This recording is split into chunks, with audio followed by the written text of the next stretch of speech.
or how did I ask? Like, We're live, but I was like, hey, whatever, everybody. I said, can you reference, or like, do you have access to and can reference the 5th edition SRD, right? Because that's public information. I don't want it to try and scrape, which it probably could, but I'm like, can you access this within these bounds? Yes. I go, well, okay, help me to write a prompt for a new conversation that would then have you become like a Dungeons and Dragons dungeon master. Yep. Blah, blah, blah. And then I also poked around on Reddit for somebody else had like a really well-written kind of detailed prompt. And so I kind of smooshed them together, what the the robot is suggesting, plus what this person had kind of come up with. This was a few months ago, though. This prompt was 3 months. It's 3 months old. So, whatever. Like and I've changed the tensing or some of the pronouns in there. I don't want it to be.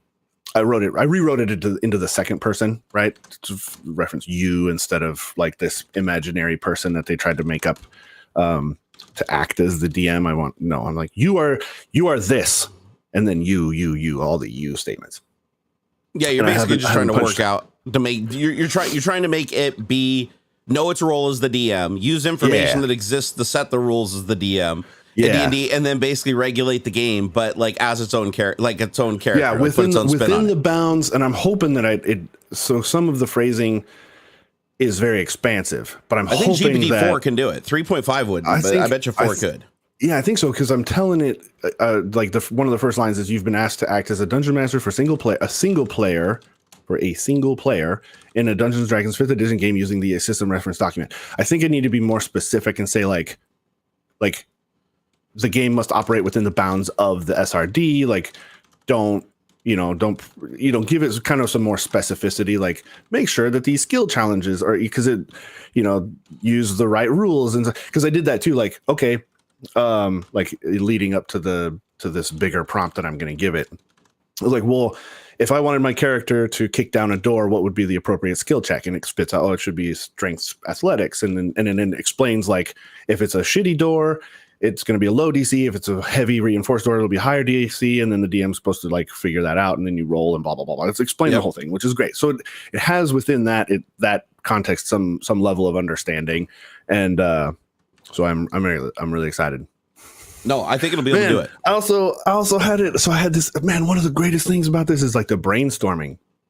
I had this idea that's been tickling the back of my brain for a long, long time. And I'm like, you know what? I'm gonna spell out this idea. I say, here's this idea I have. Help me like flesh this out in some detail. It's like a card game that I kind of like Munchkin was, and it's kind of inspired by Munchkin and some of the Dungeons and Dragons board games that they have. Sure. And I was like, here, this is all I've got. This is the framework that I'm been bouncing around in my head. Help me flesh this out. Like, come up with some rules and like detail to the whole thing. And it did. And it makes sense. Like, that's what's great. Is like the rules actually, I'm fairly confident the rules like will work. Like, I don't, there's some playthrough and stuff to be done because it's still like early days, but like it fleshed out like a pretty decent, at least in the initial passover. I think these rules will actually function and it'll be playable. Like, I got to work on a prototype. I have a bunch of index cards and stuff. I'm going to actually build it out. And I feel like GPT-3. I feel like GPT-3 wouldn't, had some faults. Like, especially remember when I sent you that demo from that one dude that like put the images in, it like hacked in the rendering stuff, which was rad. Which is rad. It only ever spit out one image. Per prompt. It wasn't like every time it responded, it was a new picture. And that was supposed to be, and it did sometimes, but it was really wonky. It didn't always work. Yeah. And the other thing was the answers didn't follow the rules all the time. Like sometimes it would just like wander off and give you something that didn't make any sense based on what you just did. So I think GPT-4 is way better at keeping context in the conversation. Because I've even noticed that talking to it, even asking it coding questions where before I'd be like, okay, create me a Python script that goes and pings the server. Okay, now can you add this functionality to it? And what it'll do is it'll forget some of the functionality I told it to do in the original. But now it doesn't. In GPT-4, it's like you can be like, 10 conversations in deep and it still You can feed it up to, I think it's like 25,000 either words or characters can be as a one input. And I think GPT-4 probably has a broader, like you can look further back in the conversation and things.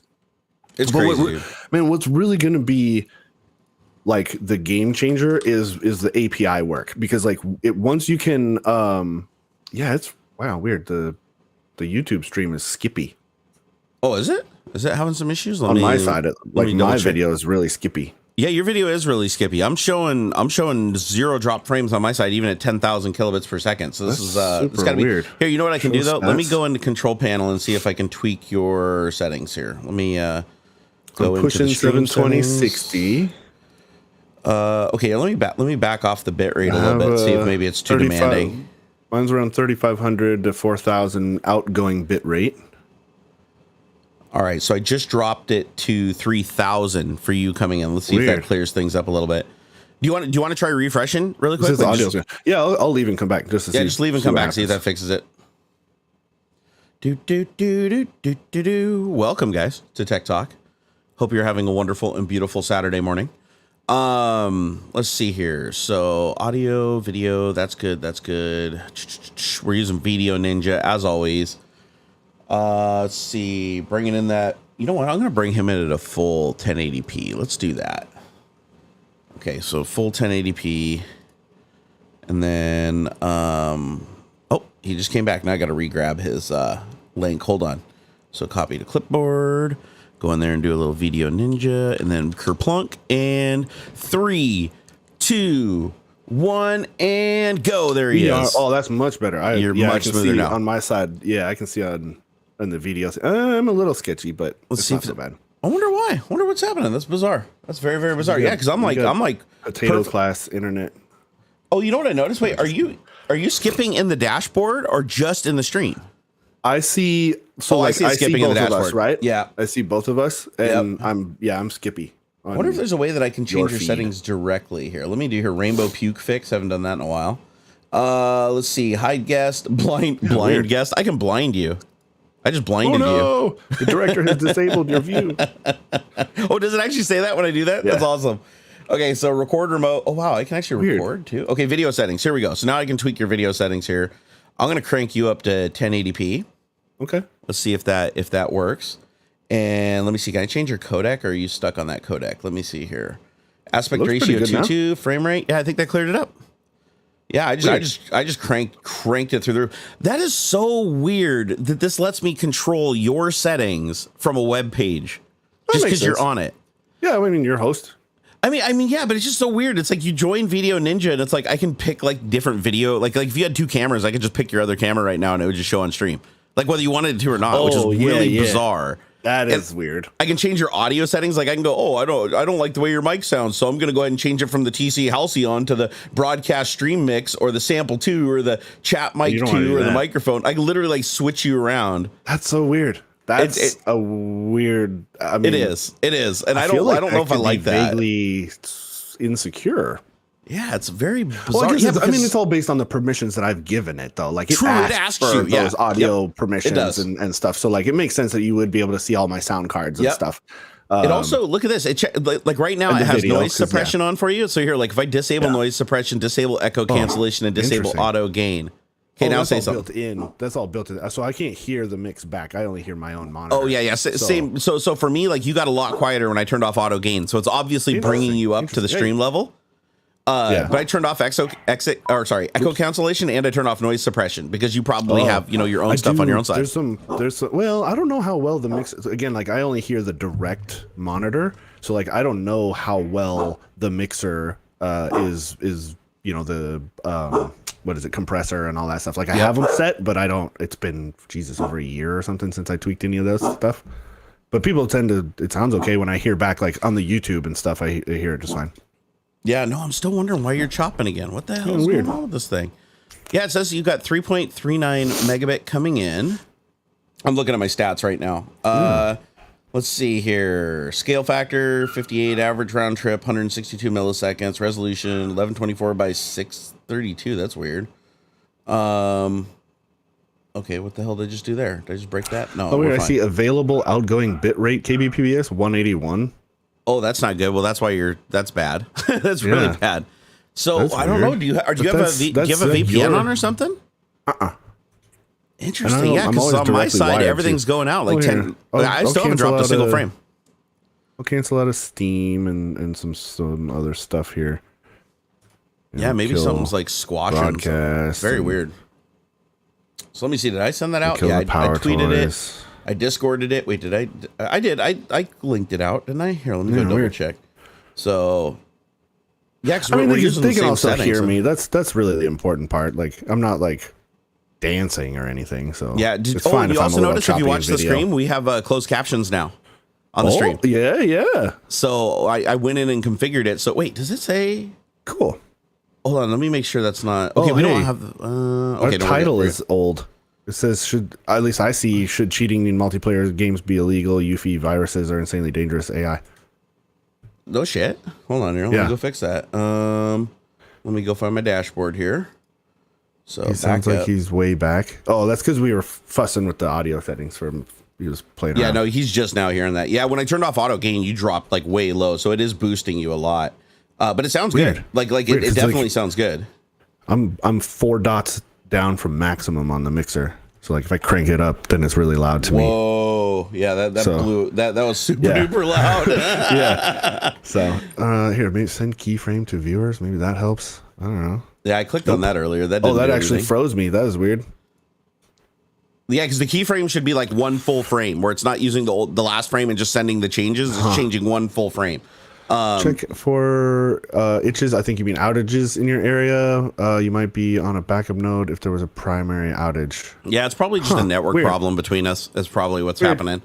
Because the odd thing is everything else is great. Like I'm pushing 10K right now. Haven't dropped a single frame to YouTube, which is fantastic. Like that almost never happens for me. Yeah. Yeah, the video stuff all looks perfect. Like it's like I see myself all super smooth in the stream back, perfect smooth. Yeah. I just don't know why. It's okay. Yeah, no, it's not that big of a deal. If it bothers people so much they keep going on about it in chat, we'll do is later. I'll just recreate the channel and send it to you and Twitch, so it'll create a new path. Very, very odd though. This doesn't usually happen. I wonder if I just should I just dunk the bitrate and just see if it picks up pace? I can do that. It couldn't hurt. Here, let's do that. Let's open up my settings for the stream. What do you think of the Linus hack? Thoughts? I don't know a lot of the details, but it seems like it was a poor internet hygiene, right? It sounds like somebody clicked on a thing that they shouldn't have clicked on, and it stole their session cookies or whatever. Yeah, so the gist of it is somebody opened a PDF file, and the Microsoft PDF viewer had an exploit in it that allowed code execution. The code execution got their session key for YouTube, the session ID from the cookie, and then they used that session ID to pretend that they were Linus logged into YouTube, and then they used that to go and modify and bring up the stream and private the other videos and rename the channel. Right. And it turns out that sounds like an old school. Remember VBA stuff? Like you could do the the background scripts on on Microsoft documents. You could write macros inside of like Excel spreadsheets and stuff. And the idea was to help, like you'd open this Excel and it would like have live data kind of a thing. But people were attacking. It seems similar, sort of what do they call that? An attack vector, right? A similar sort of thing. Yep. Yeah, OBS does have an NDI plugin. Weird. Did that fix it? I blinked for a sec. I don't know what you clicked on. No, I clicked to refresh your video feed. Like down at the bottom, I got a button that says just refresh your camera. Yeah. Are you using you're using a cam link, aren't you? Yeah. Okay.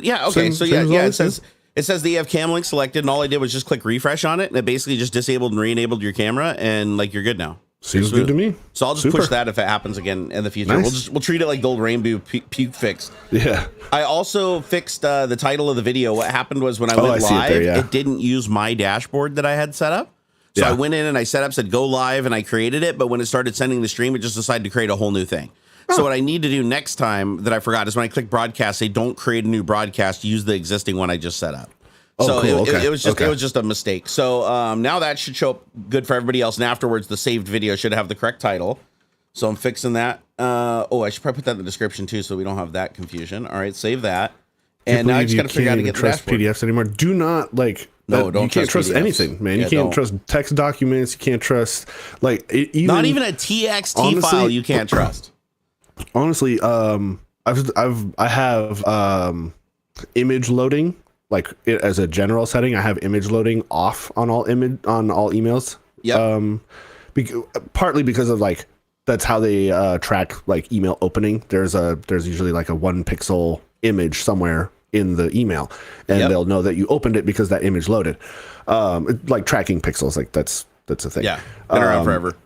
Yeah, and so I only allow pictures from the ones that I want. You know, so no spam, so that spam emails and stuff don't know that I've opened their emails. Yep. There's so many clever ways for them to know you opened an email. You don't have to enable that read receipt crap. No. Like, there's so many ways. Like, all you have to do, like you were saying, is just embed a URL. That's it. That's a single pixel image. Put it down in the corner where nobody's gonna see it. Make it the same color as the background. You could even just point to a web page that has a CSS of transparent. Yep. And just it connecting to that server basically tells them on the back end that, oh, because I got a connection from that server right now and I only sent that link to this site or this image to that one person, they're the only ones that would have clicked on it and known about it. So it immediately gives you that confirmation. It's crazy. Yeah. But yeah, but as far as opening things up, you have to be careful. Like Theo Joe did an amazing video on this, by the way. Okay. Like text files. You'd think a text file is perfectly harmless, right? A text file, there's been text viewers for a million years. You can echo a character out the screen. There's no code execution unless you write a viewer that's trying to interpret the text instead of just printing it to the screen. So you think you're relatively safe. Well, no, because there's a Unicode character that swaps every character's orientation. So you can put com.txt and it looks like it's a text file, but when you double click it, the operating system sees it as txt.com, which com is an executable. So there's people that have been done attachments, and because it's an executable file, you can embed an icon, and all you do is embed the notepad icon, which is the default viewer on 99% of all Windows. Yeah. And then the people look at it, they're like, oh, it's a text file that opens a notepad. That's not going to hurt anything. So they click it. It runs a program that opens Notepad and opens a text file named the same name with text in it. So you think you just opened a text file, but realistically in the background it spawned a bunch of other processes that are owning you. And like in a blink of an eye, faster than you can turn off the computer and unplug everything, it's already sent all your session cookies. Because, I mean, this is a very small payload of data. Your session ID is like literally maybe like 50 characters, 40, 50 characters, depending on the site. And that's it. Jeez. And once they have that 40 or 50 characters, they can simulate you to anybody. And it sucks. It's like, let me see here. Let me try the refresh button again on you again. Let's see if that fixes it again. And no.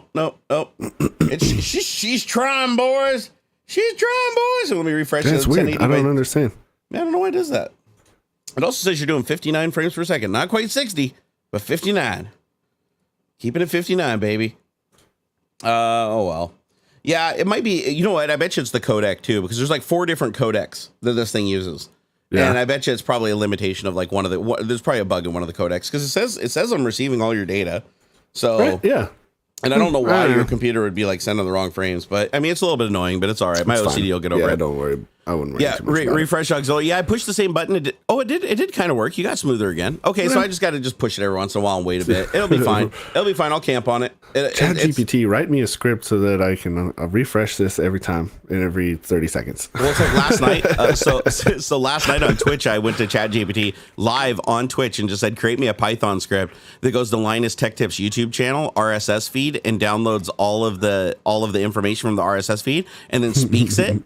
And so it did. Nice. Without any change. I copied it, pasted it in, ran it with Python, and it's like it started out with his live stream and worked its way down through the top 10 streams, reading it text to speech and showing it in the console. And I was like, you know what? It's getting better. It's not perfect. If you ask it to do complex things, you do have to tweak the code afterwards. A little bit. But it gets you so close. And like so many people are like, it's not going to replace developer jobs, man, because you still got to go tweak the code. I mean, it's not going to replace developer jobs, but it's going to make developers a hell of a lot more efficient. So you may need less of them. They've already got tools out there that are natural language processors that will then spit out code for you. Like I need. If you're talking about Copilot, that's actually driven by OpenAI. I mean, you punch in. I need a chunk of code that does this, and that's what Copilot does. And like that's awesome.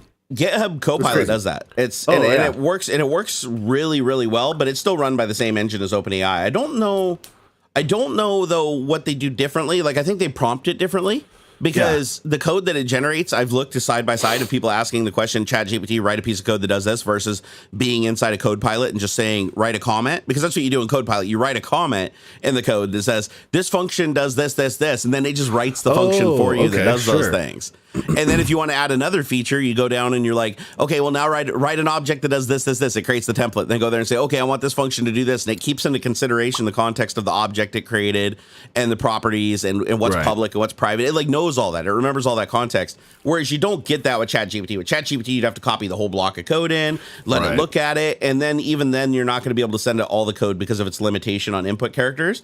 Whereas with OpenAI, if you're using OpenAI API itself, you can create a session and then just keep feeding in command after command after command. Yeah, I mean, if you got the money, you could stream, the entire Webster's dictionary into it and then ask it questions about it. So I just noticed that my screen behind me says "Lick it, Mike." So somebody last night must have put that on the damn screen before I even noticed. Sometimes I forget and I leave the streamer bot running and people go to Twitch and like put stuff on it, and I'll come in the room and I'll just see like weird messages and stuff on. I'm like, that wasn't there last night. What's going on here, guys? Here, I'm gonna fix it though. Here, Python, set text up. Actually, here, you know what? I'm gonna set it to what people are actually doing. You cut out a little bit there for a second. Weird. Did I really? Yeah, we're just having a bumpy day. Yeah, it still says I haven't dropped a single frame. Turbulence. Yeah, please sit still and buckle up while you experience some of the turbulence. The turbo encabulator. That's right. Let's see. Where is the messages there? Oh, here we go. There we go. So we got the car. Oh, hey, the car wash channel from Northern PA in Ohio. Thank you for yet another $5. This is a guy. He's in viewer activity. And Thomas Arnold gave us a pound. He gave us a pound. I don't think that was from this stream. Then why is it showing up under viewer activity in YouTube dashboard? I don't know. So, well, I mean, nobody super chatted that I noticed. Yeah, no, it's here. I mean, here, can somebody confirm that they did that here and not somewhere else? Because it is actually I'm literally on the YouTube webpage in the dashboard, and it says under viewer activity, the car wash channel from Northern PA in Ohio at 11:04 a.m., which I wasn't even streaming at 11:04 a.m. The other night. So, and it says, "Hey, buddy." So I'm gonna put him up on the board here. Let's do that. What is it? The car wash channel of Northern PA. I don't think I'll be able to fit the whole thing in there, but let's see what happens. There we go. Yep. Nope. It worked. Sweet. And then the other guy was, hold on here. FF00. We're going to put him on number 1 because I can control 3 lines on this thing the way I have it set up right now. So that's Thomas Arnold. There we go. Boom. There you go, Thomas. You got the middle of the board, sir. If you guys don't know, this is actually sitting right next to me. I just have it cropped up here. Like here, let me see if I. Oh yeah. If I can get the right. This thing right up here. Yeah, that's actually sitting in frame, and I just recropped it. It's sitting right next to me right here. Scroll up their super chats. Oh yeah, I see Thomas Arnold at least. Yeah. Right okay, on. You see it now? Thanks, man. Okay, cool. Yeah, cool. Scroll back far now. Cool.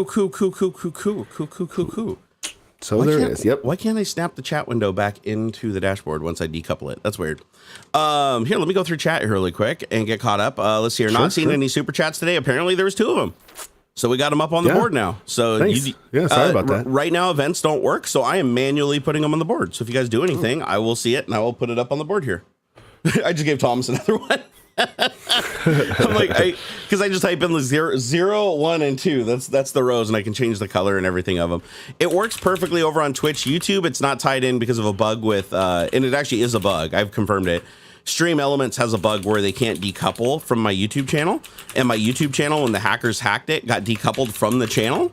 Or they basically denied permissions to Stream Elements. So the only way to get Stream Elements to reconnect to YouTube is to tell it to connect again, and it won't because it's like, we already got a connection, even though it doesn't have permission. If they just had code in there to check and be like, do I really have permission, or do I just remember having permission at one point in time, it would solve the issue. And they said, unfortunately, they can't fix it on their side. So now I have to jump through a ton of hoops and try a bunch of things. We're already on like the 3rd or 4th thing we've tried. Still hasn't worked, but I even tried the thing like where you go to YouTube and you basically just deny it access. Yeah. You say, no, Stream Elements, you do not have access anymore. Disconnect. And then you go to the Stream Elements and it says, nope, I'm still connected. But if you try to do anything, nope, no events, it can't connect, it can't do anything. And then if you try to add it back, it says, oh, sorry, we're already connected to that channel because it just recognizes the name. YouTube backend for super chats is broken according to Linus Tech Tips. It doesn't always work right. I can tell you that. It is a very loosely implemented feature, which is silly because of how much money they take. It is ridiculous, the percentage that they take. So in the future, we will be changing that at some point, and we'll have a link on the screen or something that you can go and do it that way, because it's absolutely ridiculous the way that YouTube handles this crap. Yeah. Also, have you been you don't use a VPN at all, right, Ox? I do when I'm, out of the country or whatever I need to. Okay, access, but like when you stream and stuff, but you don't have to. Like you don't have people DDoSing you and stuff. So there's a cool feature on Cloudflare now where you can pay $5 a month for this thing called Stream Proxy, where it can actually multicast you to multiple places at once with no lag. And cool. I tried it last night with YouTube and Facebook simultaneously, and it worked flawlessly. However, cool. I found out that my contract with Twitch does not allow me to do such things. Well, it claims in my contract that I can, but they've changed the rules apparently. So now I've sent them a mail, and I'm waiting to see if I have the same exemption as Linus, because we had contracts around similar time. So I'm hoping that it gives me the exemption, because if it does, I can stream across all 3 platforms simultaneously. You have the word of your agreement. Like, hey, I do. You guys, somebody is not privy to our agreement here. Here's the word, and WTF. Yeah, I don't get why they changed the rule to say, well, they claim that the reason why you can't do multicasting stream on other platforms because they consider it competing and it could hurt the experience of the viewer. And I'm like, you guys realize that most of my viewers are on YouTube. So if I could actually multi-stream and say, hey, this is where you can come to interact is over on Twitch, you'd actually get more viewers. But they obviously don't buy that. Oh, here, I just noticed something. Leslie just super chatted too. Leslie, thank you so much for that £5. I don't know. What's the character code for the pound marker? Like the ASCII character code for pound. Oh. I don't know. Maybe I should go ask ChatGPT. Here, let me. I do that now like so much. I have it on my phone and I just pick it up. I don't ask Siri. I don't ask, Alexa. I ask ChatGPT. So it's like, what is the ASCII character code for a British pound? All right, let's see. The ASCII character for the British pound, ISO 8859-1, is in Unicode is U00A3, or it's 163 decimal. Okay, so if I do hold down Alt and I type 163, so Alt 163. Yep, legit. I just seen it in the chart, the ASCII chart. Oh, it is 163? Yep. Woo! Oh, I don't have a 10 key though. I forgot 10 key is different than the 1 through 0 on the keyboard. I don't know if you knew that, guys, but yeah, if you look at the ASCII, the keyboard set, it is different. The 1 through 0 is a part of the alphanumeric set, whereas the keypad is like its separate thing. It's very weird. Yeah. So if you hold down Alt and you do the keypad 167 and let go, it'll put in that character, but it won't if you use the numbers up above. So on up above the letters on the keyboard. So what do they still have the ASCII table? It's like the character table. Oh yeah, character map. Yeah, there it is right there. ASCII-code.com/code chart. Yeah. No, they got it built right into Windows. So you just type in character to copy 163, copy and select. And where is it? Pound. Oh, it's not showing up. Hold on, where 163. I want to see if I can find it here. So character, advanced view. No, I don't want Unicode. I want ASCII, DOS, United States. Ah, there we go. Okay, 163. Select. And Oh, I just had it. Damn it. Where is it? 163. Of course, they don't number it by index. Damn, I wish I had a 10 key. This is the first time I've missed a 10 key and forever. Yeah, there, I got it. Like, select. I was playing Escape from Tarkov, and I really missed having a 10 key because some of the actions and stuff are defaulted to the numpad like that. Mm-hmm. And so let's see. Can I select it now? So copy, and this is all just to put it on the board. I want to see if it actually renders the pound icon. Let's see. Does it? No, it doesn't. Oh, I didn't push the wrong button. Okay, I got to give her a different number. So I'll do FF00FF. I don't know what color that is, but there it is. Aha. Okay, let's see. Do we got a pound? Do we get a pound symbol? Come on, baby. Drum roll. Monroe 5. No, I didn't do it. Wah, wah. WLED can't do pound. Or you may have to feed it the proper Unicode, not the I just whatever. did. I don't know the actual 0x 163. Blah blah blah. Oh, you mean the Unicode? Well, it wouldn't be Unicode because I'm in a console window, and console window isn't Unicode. So, okay. So, but it's weird because it does a $sign. Like if I put a $sign in, I think that shows up. Yeah, see right there. So WLED just does not have a character for a pound for some reason, But it is missing other characters too, because I've tried to do like ASCII characters in it, like to do, funny little graphics and things, and it didn't work. So it's obviously missing a big part of the character set, which is another reason why I need to move off to some other program to draw on this doodad over here. But it's still cool as hell. I still absolutely love it and want to just add a million more panels to it at some point. Right. It's so cool. Let's see here. Tan May say, wait, we got a $sign at least. I mean, yeah. I mean, it's something, right? It's close. What's weird about it though is it didn't put like a placeholder character. It just ignored it entirely. So like when I put it in and it sent it to it, but it just skipped over it. It didn't even do a blank character. Usually if you put a character and it can't render, you'd think that it would just put like a broken character or something like it usually does. Yeah, it just skipped over it. Like I didn't even type it in, which is really, really bizarre. So that's good to know. I should keep an eye on that because WLED might be missing other things too. Hey, nice sanitization though of the input. Yeah. It didn't wig out. It just goes, I don't know, and doesn't put anything. Yeah, it's a lot better than it used to be. It's definitely a lot better than it used to be. Hey, Leslie, thank you for that 5 pounds. Said just arrived. Hope you two and Miss B are good. Yeah, we're doing all right. Did you see the LTT got hacked the same as Jerry Stay Awesome? Little different than me. I got hacked because LastPass leaked their database and somebody figured out my master password with enough time. And they were able to get my 2FA backup keys, which enabled them to reset like all my services without me getting so much as an SMS message. What happened to Linus is somebody at his company opened up a poison PDF file that copied his session cookie, and they used the session cookie to put up a bad live stream and set all of his videos to private and change the name of the channel and the graphics on the channel. So even though it looks the same outside and it's the same group doing the same Elon scam, everything. The difference being is Linus could still log in under his account and they couldn't change the password on that account. So he was basically just logging in and fighting him the whole time while he's trying to get the channel back.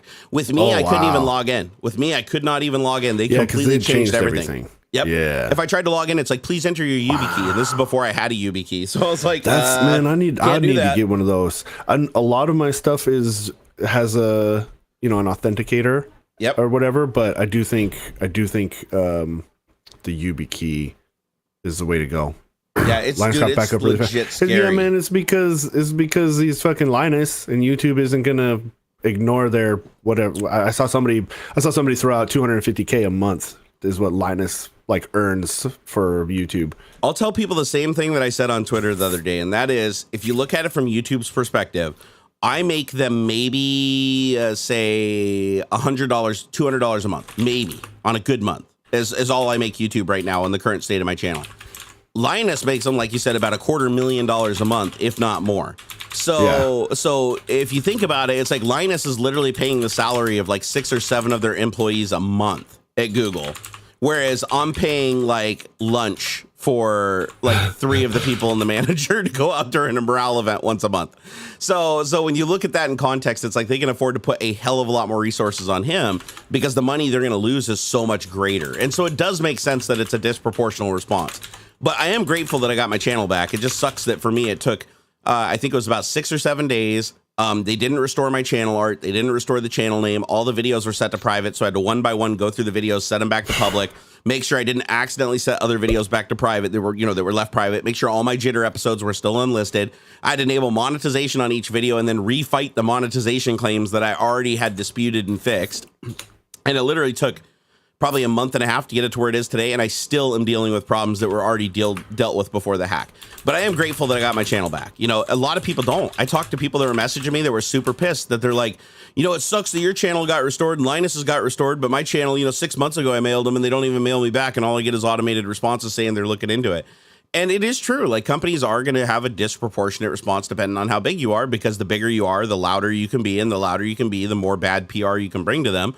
If they don't, look at Linus. Linus could created a video saying YouTube needs to fix their shit, and it has like 1 million views in a couple of hours. It's like, I create a video, YouTube fix your shit. It might have 1,000 views in a couple of hours. The person that has 1 subscriber, their mom or whatever creates a video. It's like mom watches it and gets pissed off, but then nobody ever hears about it again. So YouTube is very aware, and I guarantee you that their stack ranking system for like tickets coming in is based on the size and viewership of the channel.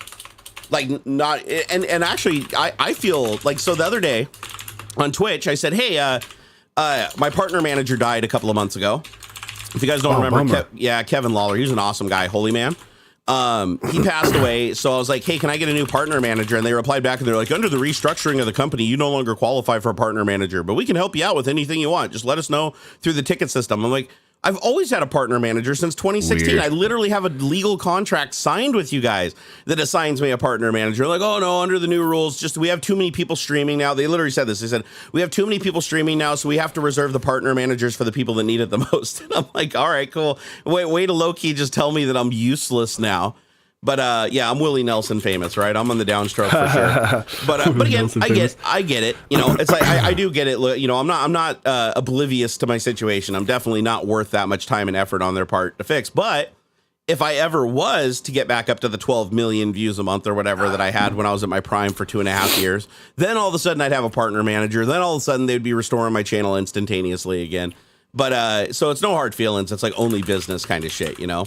Linus video is at 4.5 million in one day. I mean, that even beats his average. So that video is getting more attention than his regular videos do, which tell you that a lot of people are coming in that are pissed off at this hacking thing. But I think rightfully so they should be, because YouTube should have fixed this a long time ago. Just to give you guys an idea of how easy this problem is to solve. Now, the hacking problem, not so easy to solve. As far as people getting you to run an attachment and then you fuck your computer over, that's on you. There's nothing they can do about that. But what YouTube could do is implement something like most websites do, whereas if your IP address changes to a geolocation that is physically further away than you could travel in that given time, which isn't hard for them to figure out. They are Google after all. They have Google Maps. They could literally say, if you log in from Paraguay 5 minutes after you just logged in from, you know, Canada, you know, chances are that's probably not you unless you have Star Trek teleportation technology. But they don't. And so if you have that session key anywhere on planet Earth, they just implicitly trust you and go, yeah, come on in, go ahead and change everything. Like, you own the place. And what they really should be doing is anytime you try to change something like the name of a channel, you try to live stream, or you try to do anything that can false represent that channel, it should pop up and ask for a reauthentication. And I think that's fair. And I wouldn't have a problem with that personally, even like if I started a live stream and I said, okay, before you start your live stream, just, you know, let us know through 2-factor that it's you. That would have solved this whole problem. Even if they hacked every single channel on YouTube, they would not be able to run the Elon Musk stream if it just had one more layer of authentication just right there. But YouTube doesn't do it, even though how many big channels have been knocked over now, like multi-million sub channels. I saw just a couple months ago, Corridor. Same kind of, I don't know exactly what happened to them, but Corridor Digital too. I saw them. They had same thing. I just noticed that they had a video that said, "Oh, we got hacked. We lost all our stuff," or something like that. I'm like, whoa. Nope. Same exact attack. The session cookie. It was the same exact attack as what happened to Linus. Mine stands out a little bit differently, although I did find other people that were hacked because of LastPass. But the thing that made mine unique was because I did something that not a lot of people did. And that was I stored my 2FA recovery codes in the secure vault on LastPass because they said that it was safe. And I trusted them. Like that was my biggest mistake was trusting. You know, I wanted that convenience so bad. And I'd had problems with being locked out of services before when I was away from home that I needed access to. So I was like, oh, I'll just put my 2FA recovery codes in there. The problem is the 2FA recovery code, once somebody has that, they own you. Like a 2FA recovery code allows them to silently reset the password and put and disable 2-factor authentication without ever a single notice going to your Gmail, not a single notice going to your or email in general, or SMS.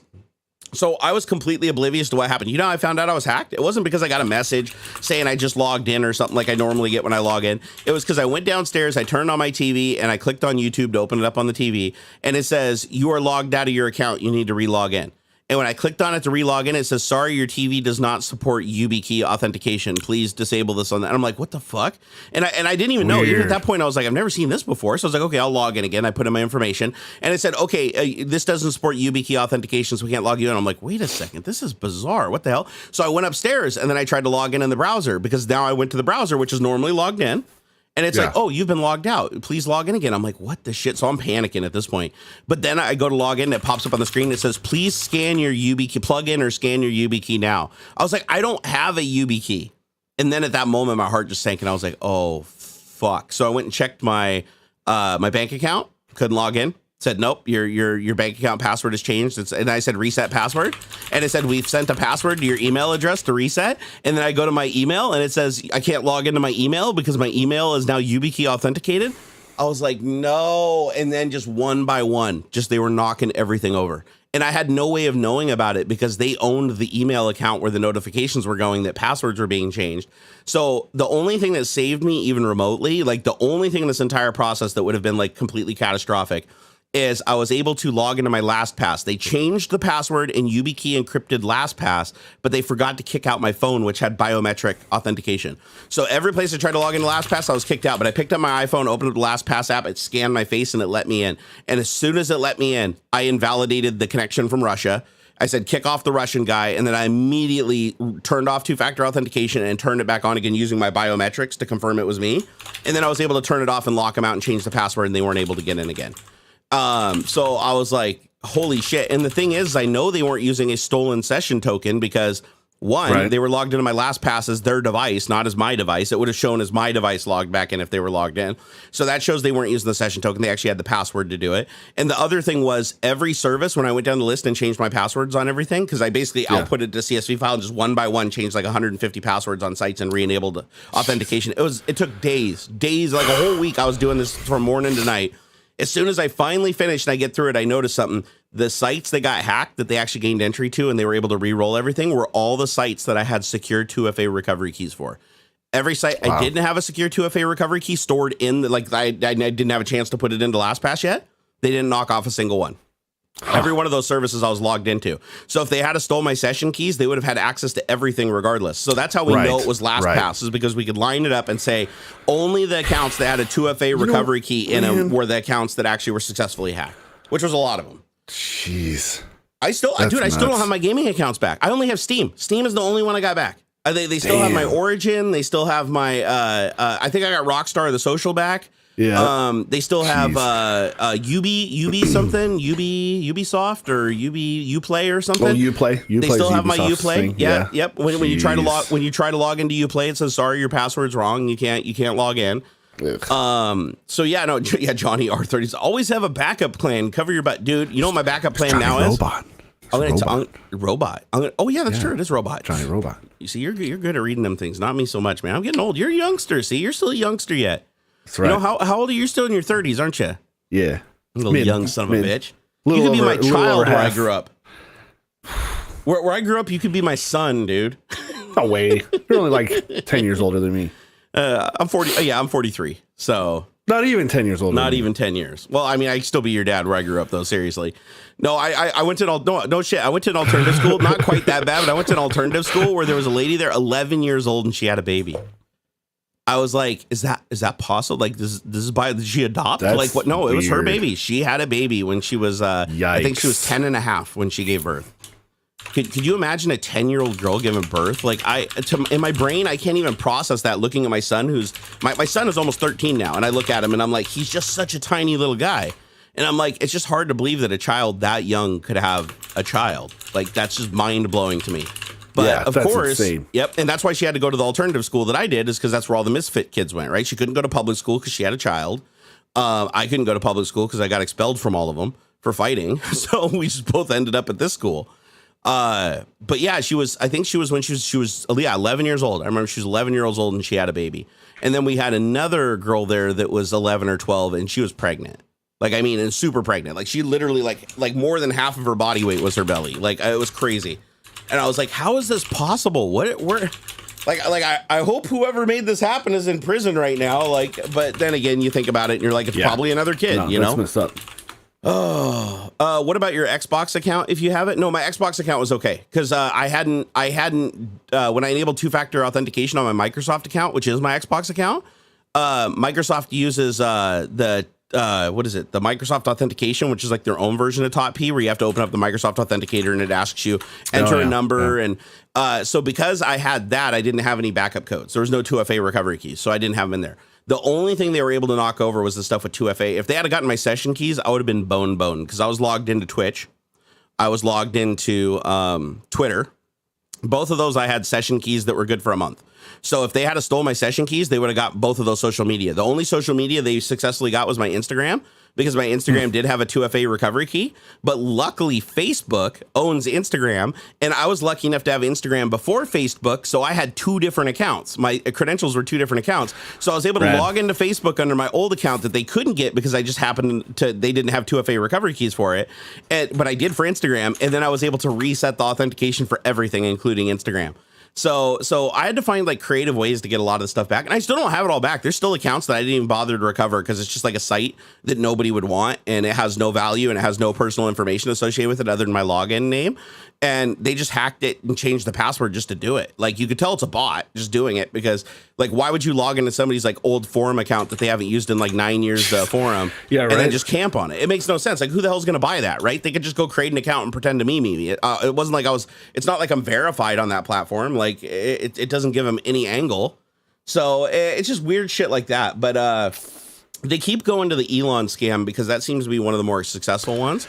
That's which weird. Blows my mind. It's because here's the angle on the scam is you guys remember back in the day when the people logged Twitter and they sent out a message from verified accounts. They sent, if you send 2 Bitcoins, or send a Bitcoin, I'll send you 2 back. I'll send you 2, yeah. And it was like Mr. Beast. It was Obama. Like why would Obama be doing cryptocurrency shit, right? Yeah, Obama, so and then Elon Musk was one of them too. And Elon Musk was by far the most successful, where most of his followers actually did send Bitcoin to these people, and they made like $13 million. They're now arrested. They did find him, and they are in jail today. So kudos to them. I don't know how much of the money they recovered, if any.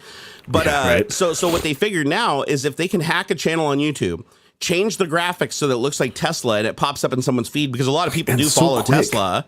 Yeah, it's so quick. And it pops up and you're like, oh, wait, my suggested videos, it just popped up somebody, Tesla. I follow Tesla and Tesla just popped up with a new video.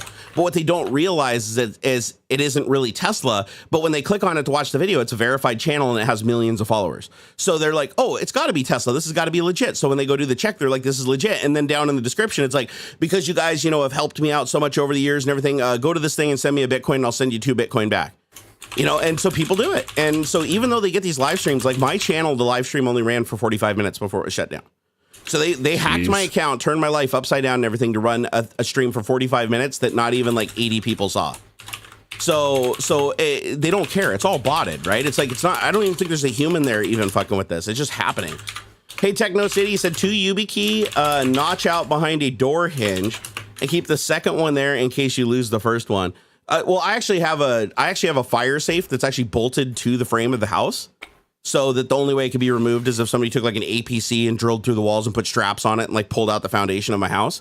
So that's where I keep, stuff that's like critically important. And that way, if my house burns down or whatever, it'll still be safe because it's actually 2 safes. It's a safe inside of a safe that can survive a fire for I think it's fire rated for like 45 minutes of direct fire, like literally being inside of a fuel fire.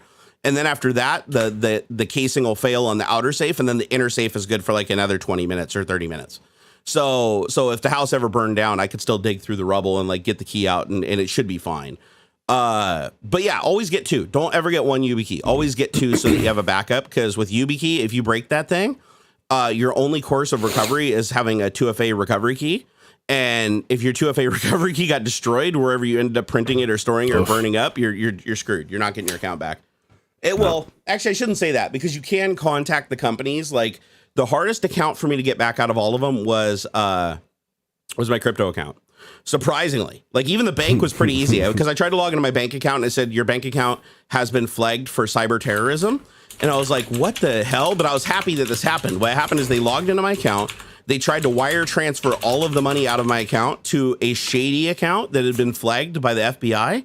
So it immediately locked my account when they tried to do this. So luckily, none of the money was gone. But they also said even if they were successful, it doesn't matter because I'm insured to $250,000. By the way, if you guys didn't know, FDIC requires that any financial institution in the United States backs up every account, not per person, per account. This includes for your checking, your savings, your joint account.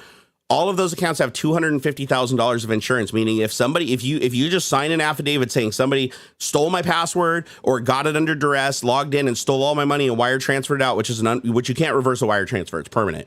So once you do that, they will still give you your money back. So I thought that was pretty cool. That gave me a peace of mind, because I also called up the people that hold my 401k, and they said, yeah, it wouldn't cover it all, but $250,000 would be restored to me if they drain the 401k. So just know that you have some protection there. But God, getting the bank account back, all I had to do to get my bank account back was basically like call a lady on the phone, tell her what happened, tell her what my birth date was, who has a bunch of information that's public. I mean, even my social security number's leaked, by the way. Like my whole identity is out there now. So I have to protect it. So now I have all my accounts frozen with Experian, TransUnion, and Equifax. Total pain in the ass. Total fucking pain in the ass. But the crypto account was the hardest one to get back. Bittrex, I had to send them pictures from 3 different angles of me holding a sign in a very, very specific way with text written on it. And there had to be at least 2 shadows. There had to be a shadow in the foreground of the paper against me. And there had to be a shadow in the background against a wall. And they had to do it from 3 different angles. Because apparently, I don't know why, but apparently 3 different angles, it's really hard to create a Photoshop of something that fits their little algorithm that they do. And so I sent them the pictures. Longer. Yep, not right. And so I sent them another picture because they said one of them wasn't good enough. It was blurry, so I had to send them another picture. Finally, after sending them all 3 pictures, waiting several days going back and forth, they finally unlocked the account, and that got me like through the first gate. But then I couldn't do any transactions. I couldn't fix anything. I couldn't change the account. I didn't have access to it for like another 15 days. Well, they verified my identity. I had to send them a picture of my license. I had to basically reconfirm my last 4 of my social security number. It was wild. Like, I could not believe that there was that much protection on the crypto account. So Bittrex, kudos to them that they don't make it easy for somebody to come in to hack, and they always require triple factor authentication, which is why the attacker was only able to get around it because they had my 2FA recovery key. If they didn't, they would have needed my password. They would have needed an SMS 2-factor authentication and an email 2-factor authentication to get in. And I was like, but technically they had control of the email account, but they still wouldn't have been able to get it with the SMS 2-factor. Unless they cloned my SIM.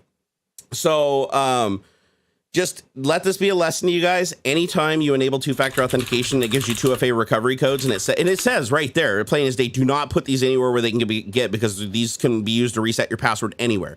And they also double as your top P key. So if you don't have your phone that generates the rolling key, you can burn one of these keys. You can only use it once. But once you use it, it'll let you log in under any circumstance, as long as you have the original password. But even if you have a session token and you log in with a session token, you can still use the 2FA key to reset the password and turn off 2-factor. So those keys are the keys to the kingdom. You want to make sure that the only thing you do with those is print them out on physical paper, print a couple of copies and put them in a couple safe locations where nobody has access to them. Never store them digitally, not even on a USB thumb drive. Like, do not store, because if you plug that into an infected computer and that gets copied and ferried off somewhere, they're going to try those keys at some point and you're done. So just keep those things printed somewhere, and that is just your last resort. If your account gets hacked or your password, you forget your password, or your phone dies and you don't have access to your auth accounts anymore, and you don't have your passphrases, that'll get you back into your account like quicker than anything. But it'll also help the intruder get in quicker than anything if they get them somehow. So many people have given me crap about the LastPass thing. Like, it's your fault that you did that. No. First of all, I will say that it wasn't smart of me to put the 2-factor authentication into the secure vault. But remember, I paid for a service. Okay, LastPass. Stop defending LastPass. I paid LastPass a monthly fee. And I had a pro account. I didn't have their free account. This wasn't like, I was just getting their free. I paid for their account to have the pro service. So my wife had her, she could have all the passwords too. And I stored everything there, and they have 2-factor authentication. And they even say they said the 2-factor authentication is to protect you in the event that somebody gains your master password. By them leaking the account, by somebody gaining my master password, they were able to walk by the mechanism that they claimed made them more secure than everybody else. So that's bullshit. LastPass takes some responsibility in this. Like 90%. Would somebody say, like, oh, it's your fault for keeping shit in the safe deposit box when the place gets robbed and they clean out like everybody's safe deposit box, like, oh, well, it's your fault for keeping your stuff there. Well, no, like there's an implicit sense of security. Like, there's a promise being made that like the bank is going to protect my stuff. Yeah. And safe deposit box may not be the best example, but like, no, it would be. There's a certain level of responsibility. Well, yeah, but it's really, nobody knows what's in your safe deposit box, right? So like, it'd be hard to make a claim of value lost there, right? Oh, well, I had my grandma's Holocaust ring in there, like, that kind of thing. Fair enough. But in that sense, not the best example, but the implied like security and the sort of social contract of like the bank is going to do everything that they can to protect my stuff, and they are going to be at least somewhat responsible when things go wrong. I think the banking analogy is actually better than you give it credit, but let me give you the scenario where I think it best fits here. It's like you going to a bank and they're like, by storing your safe stuff in this box, We put it behind a vault door that's like a foot thick of hardened steel, right? With an argon atmosphere, and we have 5 guys with MP5s like guarding it 24/7, and we have the police response time is 15 seconds. But then after you put your shit in the box, they just open the vault, they pull out your thing, take it out in the alley, open it up, and just set it there. And then if somebody takes it, they're like, "Oh shit, somebody came by and stole your shit out of your box. Oh, we're so sorry about that. You know, our manager was out smoking and he needed something to sit on, so he grabbed your box and was sitting on it in the alley and forgot to bring it back in." That's the equivalent of what LastPass did to me. Now, if LastPass had been like dudes busted in and put guns to our heads and said, "Unlock the database or you die," and it was like a Hans Gruber situation, then I wouldn't be necessarily so hard on them, because I'd be like, nobody could defend against that. So realistically, it's like, that's outside the bounds of reality. But let's be real here. LastPass leaked a database that was behind 2FA authentication because their dumbass executive went home and was like playing pirated movies on his Plex server from like 3 years ago that wasn't patched, that allowed a remote execution code to go in through a connection, because while he's watching his fucking movies in this hacked Plex, he's also connected through the secure network to the network that has access to the entire database without going through 2-factor authentication. So it's his fault. Like, that dude literally took my safety deposit box and like sat on it in the alley and just left it out there in the rain. And some dude walked by and was like, I want to see what's inside of that here, you know. Or I should say, in the analogy sense, he had to use a crowbar to pry it open, but that was it. You know, it's like they still had to figure out my password, which took them about 3 months.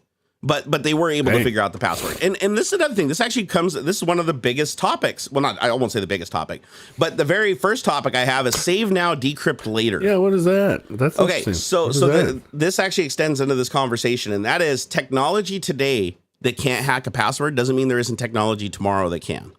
Well, of course. But here's where people don't really think about it, is what happens if I see an encrypt. Let's say I crack your your Dropbox, and I download all your dick pics that you have in an encrypted volume. Like, you create an encrypted volume in TrueCrypt using SHA-256, whatever, and there's your dick pics. I can't get them out of there because encryption's too good. Like, you can't break it, until the sun explodes.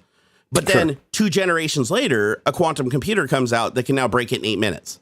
By me storing that file and just sitting on it, even though I can't do anything with it today, in 2 years, I can break it open and still get the shit out of it. So even if you change your encryption, even if you're like, okay, and re-upload the file, and you're like, okay, they still have the old version of it with the broken encryption. Same thing with LastPass. When LastPass leaked the database, from that point that database was leaked, I cannot change the password on that database. I can only change the password on the database that's in their control right now at this minute. I can't change the 2-factor authentication because I can only do that while it's on their website and not in somebody else's possession.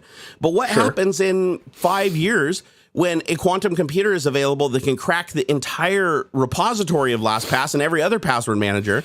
And then you're like, oh, well, by that time, people would have changed their passwords because we would have upgraded our security and we would have required better passwords. Fair point, but what if they put in social security numbers, credit card numbers, personal information, personally identifiable information? Yeah, even if they removed stuff that doesn't change. The stuff that doesn't change. Sure, exactly. Yeah. So, like, here would be the analogy. Because the answer, of course, is if technology evolves well enough that they can crack older encryption, well, then then by that same logic, then by that logic, current encryption would be at least as equal to whatever they're using to crack. Let me give you an example. If they have access to that old data, that older data, some of that stuff isn't going to change. I can give you an example. 5 years will be helpful in stealing current data. Like, you can steal somebody's identity with just a few addresses. You don't even need their social security number. You can just prove that I'm you because I know that you've lived in a few different places and I can guess well enough, things like that. Yeah. So 5 years ago, 5 years ago, you couldn't crack an 8-character password. If you used 8 characters, including the ASCII set, so if you use, which nobody puts ASCII characters in their password, they should, but they don't. So you really only have to worry about the alphanumeric character set, the numbers, and the punctuation, things that are available on a keyboard, right? That's all you have to worry about. Well, when you factor that in and the number of permutations with 8 characters, 5 years ago, sure, you're not going to realistically crack a password unless you can hit the database locally, a local copy. You wouldn't be able to do it over the internet because it's too much of a bottleneck. A local copy, you hit it as hard as you can, it would still take you, probably 20 years to crack that password, which isn't realistic. You're not going to dedicate an entire computer and a GPU to crack a password for 20 years. However, a 4090 today can do it in like 8 minutes. So because it uses a completely different mechanism of trying all the combinations, and it can try multiple combinations at once because it can open up multiple copies of the database, multiple pathways, dedicate huge amounts of tensor cores.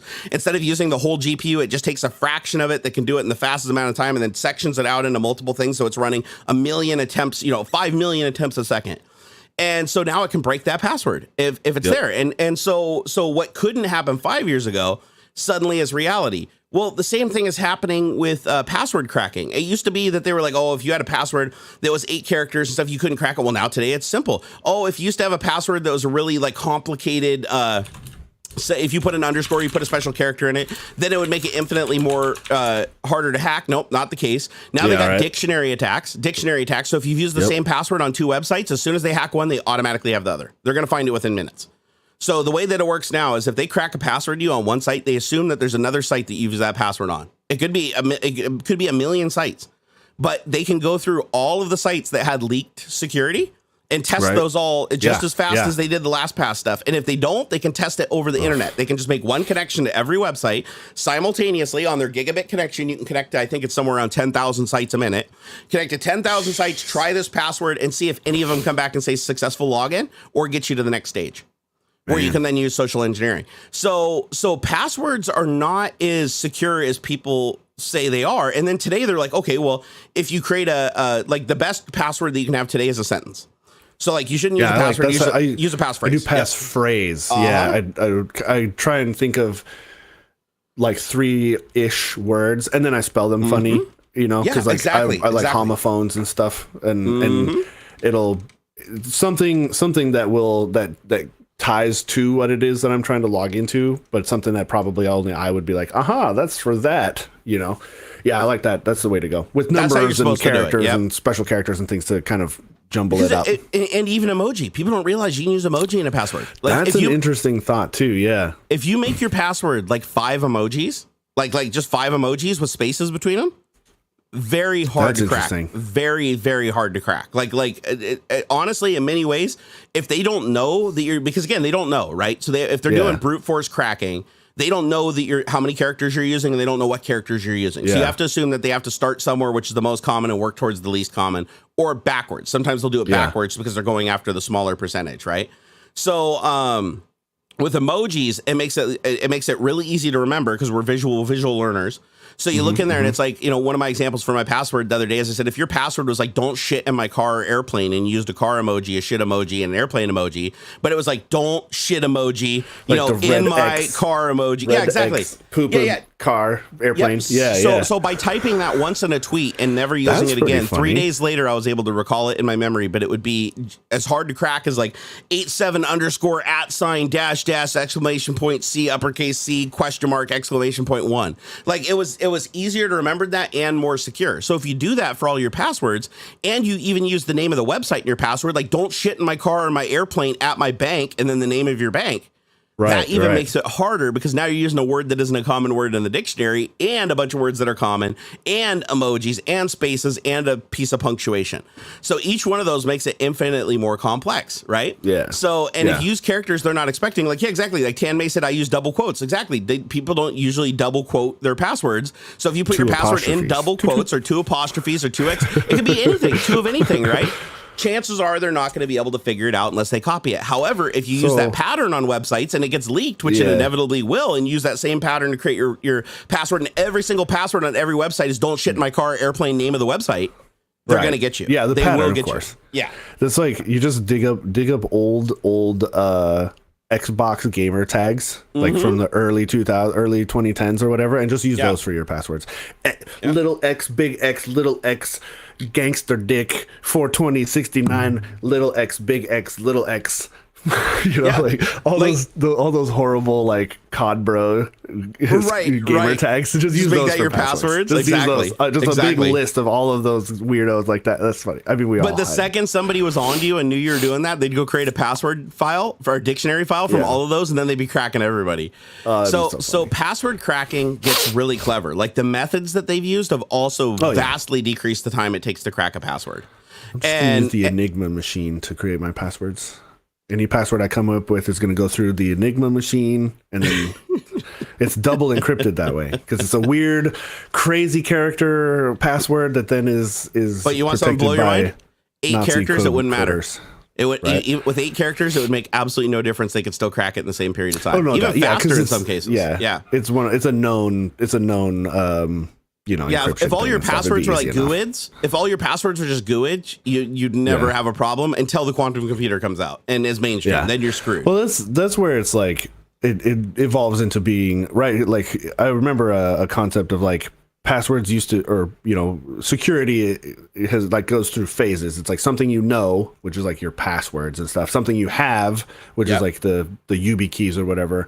And eventually we're going to get to, and you're starting to see it with things like Face ID and thumbprint things on laptops and whatnot. But something you are, and those are the sort of like that would kind of not necessarily the most secure, because like of course somebody who has access to you then can still get into them, but like those are like the levels of complexity, I guess, because like something is easiest to crack or figure out. Something you have is a little bit more difficult, but you could get pickpocketed or something like that. And then something you are is a lot more difficult because it's like it's you. Yep. But the moral of the overarching story is what you believe to be secure today is not secure tomorrow. Yeah. So if you store the data today that you want access tomorrow, you're almost guaranteed access to it at some point within your lifetime. And what's scary about that is if you go back in history and you start to look at like what's already happened, right? Yeah. Look at the situation with I keep saying Morgan Webb. It wasn't Morgan Webb. It was the other G4 Tech TV lady that like took pictures of herself and then she cropped them, uploaded them to the internet. And then some dude uncropped them. Yeah, long time ago this happened, but now we're seeing a resurgence, right? Windows Snipping Tool does it. Windows Snipping Tool has the same bug right now that they have not fixed. Where in certain situations, if you take a screenshot of your entire screen and you crop a section of it and you upload it to the internet, somebody can download that as long as it hasn't been transcoded and it's just stored. They can download that image, uncrop it, and unredact it. Anything you covered up with ink, gone. Anything that you crop, they can show the whole image. So, but back in the day, this happened with a Photoshop bug. Yet it's still resurging as a bug today in future software. But now go back to when this happened to that lady from G4 Tech TV.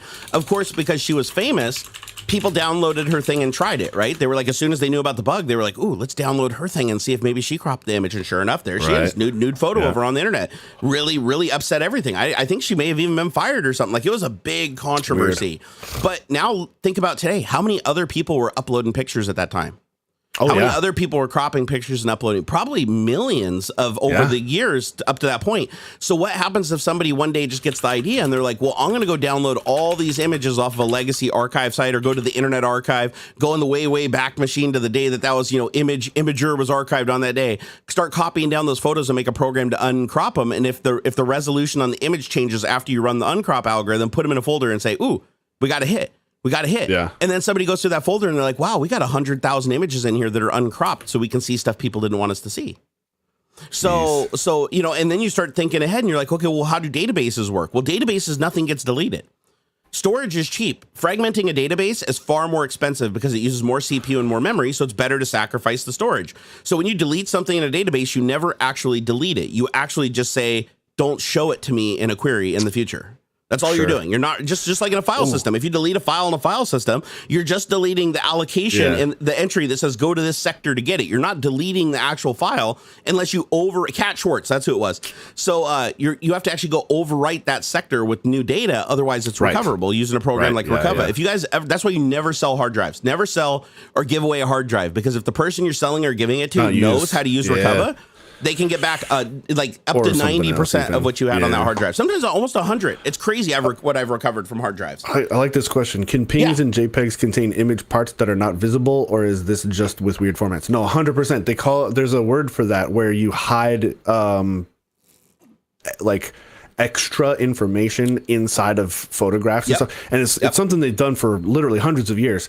I can't recall. What is the term for storing data in a common file format that doesn't No, photographs in particular can be recovered later. It works on everything. It's a certain kind of but there's it's in called this particular example, Steganography. That's it. Is what it's called. Steganography. So it works with every file, not just images. Yeah, that's true. You could, but every third pixel is the one you actually like is the secret data, and so you run it through your decryptor thing. You say, oh, here's the picture, and you go, and it'll and bring out whatever. So here's how you can do it with any file, and it works the same on images. Like what you're describing, where you tweak a pixel. There's a different name for that. So that's watermarking. Like if you say change the pixel by one number where it isn't perceivable on a color chart, but you can extract every third pixel, drop the number by or subtract it by a certain number, and then you get the actual data that you want. That there's another name for that. That's actually not that's not steganography. There's a word for it where it's like encrypting an image in an image or data in an image by changing the pixel just by such a tiny imperceivable amount that it looks like noise from the camera sensor, but you can actually recall it 100% as digital data. I mean, in a general sense, here's what Wikipedia says. Steganography is the practice of representing information with another message or physical object in such a manner that the presence of the information is not evident to human inspection. So yeah, images or text or anything like that. So like with an image, what you were describing is there is a method for this though. And the reason why I want to separate them is because they are used for different things. So if you change every third pixel in an image, that pixel is still going to be shown on the screen when you open the image. But it's only going to be slightly changed, so you're not going to be able to perceive it with the eye. And even software is going to what the difference between 1 and 65,000. It's not going to know that it's not noise from a camera. But if you know that going in, you can extract that data from it. What steganography is, where you basically take a chunk of data and you put it at the very end of the file, past the end of file marker, and then when you open, and it's really easy. You can do it with any file because every file does the same thing for the most part. When you open a file, it has something called a header that's expected. So you look at the extension of file and you say, okay, you're an MP4. Because you're an MP4, and that's why file extensions are important to some things. You look at the file extension and you say, okay, because you're an MP4, I know that you're the first 128 bits of the file data tells me a couple things. What is the metadata for the file? Or the offset to the metadata? What is the offset where the data actually starts, where the image data is? What color format, what codec it uses, stuff like that is in a fixed piece of data that's on every file that's expected to be there. So when you open the file and you look for that data, it has to be there. If it isn't, your program's supposed to say this isn't the right file type. Like it's corrupt. But it tells you where to go and it tells you how long it is. Those are the two most important pieces of data in every file format that I can think of. Is where does the data start in the file? Does it start at bit 2000? And then how far does it go? What's the amount of data to read before you're at the end? So you'll never go off the end because if they didn't have that data in there, it's going to run. If you put metadata on the end of the file, it's going to represent that as part of the image and it's going to look garbled. So what it'll say is it'll say, oh, go here. This data from this data is the picture. And then after that data from that data is optional metadata. But then if you go to the end of the optional metadata where there's no data expected to be there and you just say put another image in there or a video file inside of a JPG, then the person on the other end, all they have to do is have a program that knows where to start, what byte to start in the file, and how much data to copy or go all the way to the end of the file until there's no more data. Copy that out into its own file, and then you open it, and then you got the file inside of the file. And there's programs to do this. You can write a program to do this in a couple lines of code in scripting languages. Like one thing, and it's funny we're talking about this because that's actually something I'm working on right now for a security project for myself, is I was like, why use a password manager when I can upload an encrypted archive, like a Veracrypt encrypted archive, but to my Dropbox. And then inside of the Veracrypt encrypted hard drive is a series of images, like 1,000 images that are real images. But throughout those images is a chunk of the password database. And then what I do is I have the decryption key that's baked into the executable, right, where the private key isn't available. The private key is in it. Public key is in it. Private key I withhold outside. So there's even somebody decrypts it, they can't figure it out. Then what it does is it goes to my Dropbox, it logs in, it decrypts the archive using TrueCrypt, it pulls all the images, and it copies the chunks out of the images, reconstitutes the password database, and now I have all my passwords, usernames, and passwords when I want them. I can literally store that file in plain sight on the internet, and there is no amount of quantum computer cracking that can figure it out because I'm not just using a password. I'm not using a certain file type that it's looking for. The data, by all intents and purposes, just looks like absolute trash. Like there's no way to make any sense of it without a decryption key. And even though you can make sense of it, it's just going to look like a bunch of images, and you have to know the exact order that the images are in using another algorithm to know where to pull the chunk of data out of the image to reconstitute the database. So that whole operation takes about 10 to 15 seconds downloading, all the data that I need from Dropbox, and it'll give me access to my entire password database, but I can put it literally in plain sight. I can even store it if I wanted to in the blockchain of a crypto. And unless somebody knows my decryption steps, like each and every step of the Enigma machine, they can't reconstitute that password file ever. So it's a way of creating, what's the term? Security through obscurity. Sort of. Sort of. Because think about it. If you uploaded a JPG, let's say you uploaded a JPG to a site, and you just copied your encrypted password file to the end of the JPEG. If somebody opens it, it's just going to show a JPEG. And they might look at it and go, oh, this is about 6 bytes too big. So for a JPEG, what are they doing with those other 6 bytes of data? And they might crack it open and look and go, oh, there's a chunk of data there, but they don't know what format it is. There's no, it's all encrypted. So they don't have a header. They don't know which bytes mean what. They don't even know if it is a password file. They don't know. It could be corruption. It could be garbage. They don't know. And so it ends up like making it so obfuscated that you can do something with it, but nobody else can. And what it's very similar to is like, you remember back in the day where they used to encrypt things in news articles? Where like the first letter of the third word of sentence, blah, blah, blah was that. And then they would send the cryptographic key to the person that would tell them which word and which letter to pull out of the story to reconstitute the message. It's very similar to that, where it's like the encryption key would be my secure USB thumb drive or whatever that I have to physically touch with my finger that has the algorithm to collect that data and decode that data. But without that actual thing that's encrypted on the drive and can't be copied, you could even put encryption on it that would break apart over network transmission. You plug it in, then you would be able to recover your data publicly. You could be anywhere in the world and just download a file from like Mega Uploads or any public repository. You can even upload it. Think about this, Imager. Keep it like, or if you upload your image to Imager and you put this data in the file, Imager will not remove it unless they re-encode the file, and they may very well do that. But if they don't re-encode the file and you can recover that file and it still has that same data represented as metadata, where you open it up in Explorer and it just says field, blah, blah, blah, blah, and just a bunch of garbage, you can extract that field and create your file back. So you can actually use Imager to store data. And I'm curious if somebody's done this, because now I'm thinking that as I'm talking about this, I'm kind of getting excited because I'm like, wait a second. If I can find an image site where I can upload an image where I can put a couple of extra kilobytes of data inside of the image that sticks with the image as metadata, so it'd have to be a site where you could look at metadata, like what's the resolution, the color depth, all that.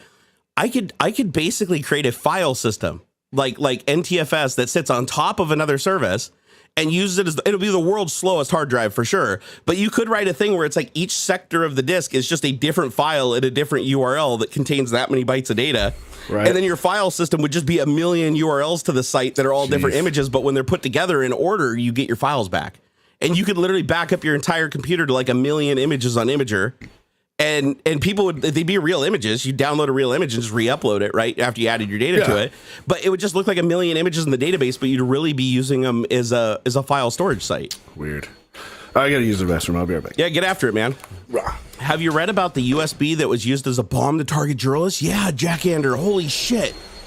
I just heard about this last night. Oh my God. So, here, let me see. Let me see if I can turn on his noise filter here. Hold on. Noise suppression on. All right, let's see if that fixes it. So, wow, that actually worked really good.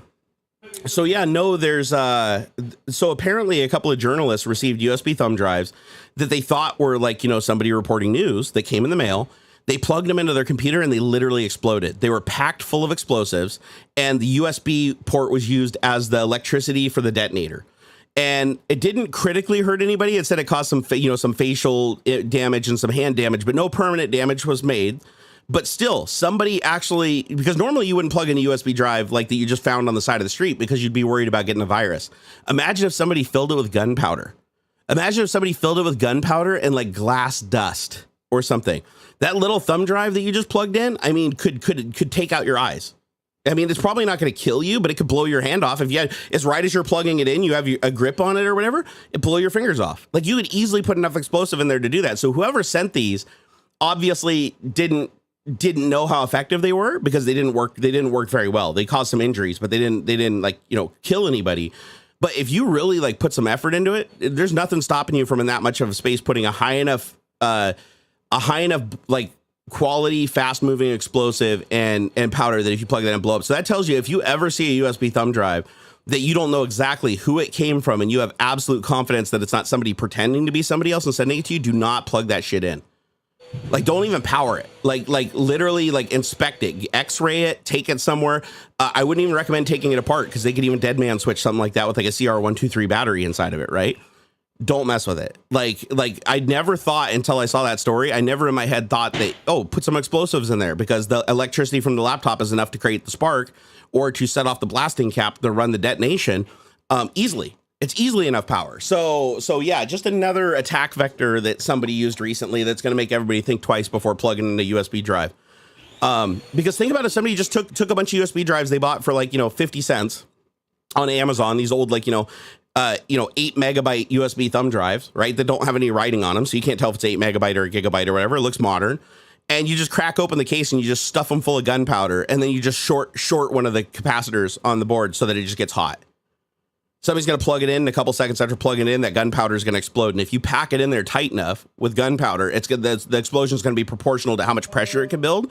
So you could literally just like litter these around in fucking parking lots and stuff, and people be plugging them in, just blowing their hands off and shit, and but you might even blow your laptop up, right? You might blow your computer, your laptop up. Holy shit. need that mute button. But yeah, you don't have to do much to set broadcast it up. Enabled. Yeah, I can tell. I mean, I tried to turn on noise suppression from the side and it worked okay until you opened the door. Then it like kicked on like full force. Just another few seconds. She's just right by the door here for a second. No, it's okay. People, it's either the dog or the vacuum. Those are the two things that keep the stream interesting. Yeah. No, we were talking about where you were gone. Did you hear about the journalists that received the explosive USB thumb drives? Man, like 4 or 5 of them, right? Mm-hmm. It was supposed to. That's scary as heck. Look, man. Though honestly, like, okay, very sympathetic. That's fucking crazy and like. Holy cow, scary as shit. Don't just pick up random USB sticks and plug them into your fucking computer. Right. These journalists it was from sources trying to send them information covertly, and that's what they thought. Okay, so it was kind of trickery. Like, hey, I'm this guy, and here's the whistleblow stuff, and here's the data. Okay, that's pretty whack. Yeah, because I don't even think a journalist is going to like just pick up shit in a park and start plugging in their computer, especially when they have a bunch of anonymous sources. But I don't know. There's dumb people, right? Dumb people exist. Well, I remember, I can't remember the show, but they hacked this guy's laptop. He gave him like a demo disc, right? Like a demo album, right? The guy's like, oh, hey man, listen to my music, bro, it's fucking cool. And he sticks the disc into his computer and he's listening to the tunes or whatever, and it like hacked the laptop. But they were trying to actually like get at his girlfriend or something who was important, and it's like a similar sort of a deal, right? Like, don't do that. Let me see. Hey, is your OBS virtual camera doing anything that it shouldn't? I'm directly from the camera to video. I'm not using OBS at all today. Okay, good. It was Mr. Robot. That's right. It was Mr. Robot. Thank you. Dude, Mr. Robot change is your awesome. Video device to OBS virtual camera. I mean, I can switch over if you want. No, I just switched your camera and I'm switching it back to see if it reinitialized it at 30 frames per second. Oh, because it was at 60, so now I'm trying at 30 to see if it comes back. So now let me put it back to cam link. Stand by. I'm sending the request. Did you get a request thing that popped up? There you go. Okay. All right, we'll see if that works a little better now. Just trying some new things. But with the explosive thing, it's like you could easily put enough gunpowder, like if you look at something like that big, right? Like a cam link, right? Here's what you're using right now. Yeah. You can get a thumb drive that's like, a terabyte that's that big, right? Like a NVMe drive. You could pack enough gunpowder, like modern gunpowder in that, in glass shards that you could blind somebody or blow the side off their laptop easily with that much gunpowder. Dude, I mean, they're lucky whoever made these things was a fucking idiot because they weren't that explosive. Or like, I mean, the potential energy in lithium batteries, right? Like it's goofy that they let me even bring my, like, I have a chonky laptop, right? That's like a workstation replacement style laptop. The thing weighs like 14 pounds on it, like just the laptop. Like, and it's like 90% battery. And they let me take that on an airplane. Mm-hmm. Like, this is general knowledge and for educational purposes only, but like, you overvolt that thing enough, or you short it. Everybody on the plane's short dead. It out. You short it out. The thing swells up. You breach the cells. Boom! Like there's and enough potential energy in there. It's like a hand grenade. Yeah, but the gases that come off that are so toxic. Sure. Like if you were in a closed-in airplane, you'd probably fucking kill half the people on there, damage their lungs. High explosive RDX. Yeah. Oh, I mean, you start getting into specialized stuff. Yeah, if you're using like a high velocity explosive, then you're talking about like the casing itself would be enough to like rip through your flesh, right? Yeah, man. So you put whoever made these, little blip on there the size of a postage stamp. At least take out the guy's desk. Whoever made these explosive things and sent them to journalists was not an expert. It was some amateur idiot because obviously the explosion wasn't big enough to do anything more than some hand and some light face damage. Oh, so it didn't kill the guy. No, it didn't kill the reporter person. If they knew what they were doing when they built it, like and actually like used like grape shot or some like small little BBs or something. Yeah, or dude, you'd easily kill somebody with that. Yeah, if the thing is just full of sand. Yeah, you know, just anything that you can accelerate to like fucking Mach 6 and put through somebody is going to fuck them up bad. So, Drifter's Workshop, thank you for the 5 Canadian. Do you want to see my dog? Yeah, here, let's see. Wait, which dog? Which dog? Oh, are they both doing crazy stuff? I've got my big one and the little one. All right, let's see him. Bring them on over. We got to parade the doggos. And I'm going to put in Drifter's Workshop up on the board here. Let's see here. Oh, it's a wiener dog. Isn't that the dog that's trying to hump everything all the time? Hello, Mr. Yoshi. Yeah, that dog's trying to hump everything all the time. That is a humper dog right there. And then there's Daisy. We all okay, Drifter, I got you up on the board, buddy. Right. No, you're not Dick Crypt. What? Why is it still doing that? Daisy's old and weighs 60 pounds, so I'm not going to pick her up. There you go. You changed your mind? Well, she's sleeping and stuff, and she's like 11 years old now, so yeah, I only pick her up when I have to help her down the stairs, which not really help, but just keep her from slipping as she transitions from the carpeted stairs to the hardwood floor. I think she's pulled a muscle here a couple times, so you got to help out the doggos. And thank you guys. Thank you for the super chats. Seriously, we really appreciate that. We both split those down the center. That's right. So we really do appreciate the support. It helps out a lot. It does. Jack Ander said the one in Ecuador, he used HE, only half the explosive compound went off. Oh, well, they're great. Wow. High explosive, like if it was packed properly and it had some kind of matter that it could project, because that's what it does. If you look at a hand grenade, it's not the explosive that's killing the people. It's the chunks of grenades that are flying at like this, faster than the speed of sound that shred through you like razor blades, right? The old pineapples, right? The pineapple hand grenades. Yeah, they said a pineapple hand grenade is deadly within, I think it's 15 feet of the explosion, and 30 feet out you can get damaged. Like you get severely wounded. And so in Mythbusters, they did one where it's like you can see like the place where you die to the place where you live is like literally like a foot. Like it's not the only place where you would die from the actual blast wave is if you were on top of the damn thing. Like even if you had armor that could stop the shrapnel and you were standing next to it even a foot or two away, you'd get messed up. You would definitely get messed up, but you would survive it. What's actually killing you is the freaking explosive coming off of that, or the shrapnel from it. So if you think one of these like little things, it's like if you filled that there with BBs and gunpowder packed, like really packed it in there. Because remember, the tighter it is and the more pressure it can form, the faster it burns and because it creates its own oxygen. So the faster it burns, the bigger the explosion is. So this thing you could easily make something. I've seen firecrackers smaller than that'll blow a person's hand to bits. So it's scary to think now you don't have to worry about just getting a virus. You have to worry about literally blowing your fucking hand off now. Dude, you got those USB killers too, right? Like it's like a thing you can stick into a computer and it kill cars too. Fries it just somehow, I don't know, somehow it like. I can tell you how it works. It's like a capacitor that then like fires a bunch of high voltage into the thing. So what it does, even a USB 2.0 port, when you plug it into it, what it does is it has a bank of capacitors inside of it and step up transformers, and it takes the 3 volt and steps up to like 50,000 volts, and then it loads amperage. So when you plug it in, it starts charging, and then it has a spill capacitor that once it gets up to a certain charge, it just dumps it all back into the laptop, and it's so much voltage that it will spark gap. So what'll happen is when you feed the voltage back in, it'll jump over any diode, any protection that you have to keep backfed current from going into it. It creates a voltage high enough that it can overcome that in the shielding and jump that gap. And so it basically just fries the entire electronic device. Like I saw a guy use one on a car. It just looks it's actually smaller than this, half the size of this. You plug it into the car and the whole infotainment system just turns off and the engine stops. And you're like, that's not even connected to that system, but it's enough voltage flowing through it that it takes out the entire ECU. Like it doesn't just blow up the USB components; it takes out the whole car. Which kind of makes sense though, because like you're on the inside, right? Like I can see where the ECM would be protected, like from maybe like the battery side, like if something funny happens on the on that side of things. But like they don't expect your radio to overvolt and send it back through everything. It'd be like hooking your jumper cables directly to your ignition, like the key hole, and blasting electricity in there. Like it's not built to handle that. It's not engineered that way. No, and you know what really scares me is the more I think about this stuff, because like if you sit down and you just like take a moment and you're like, okay, let's think this through.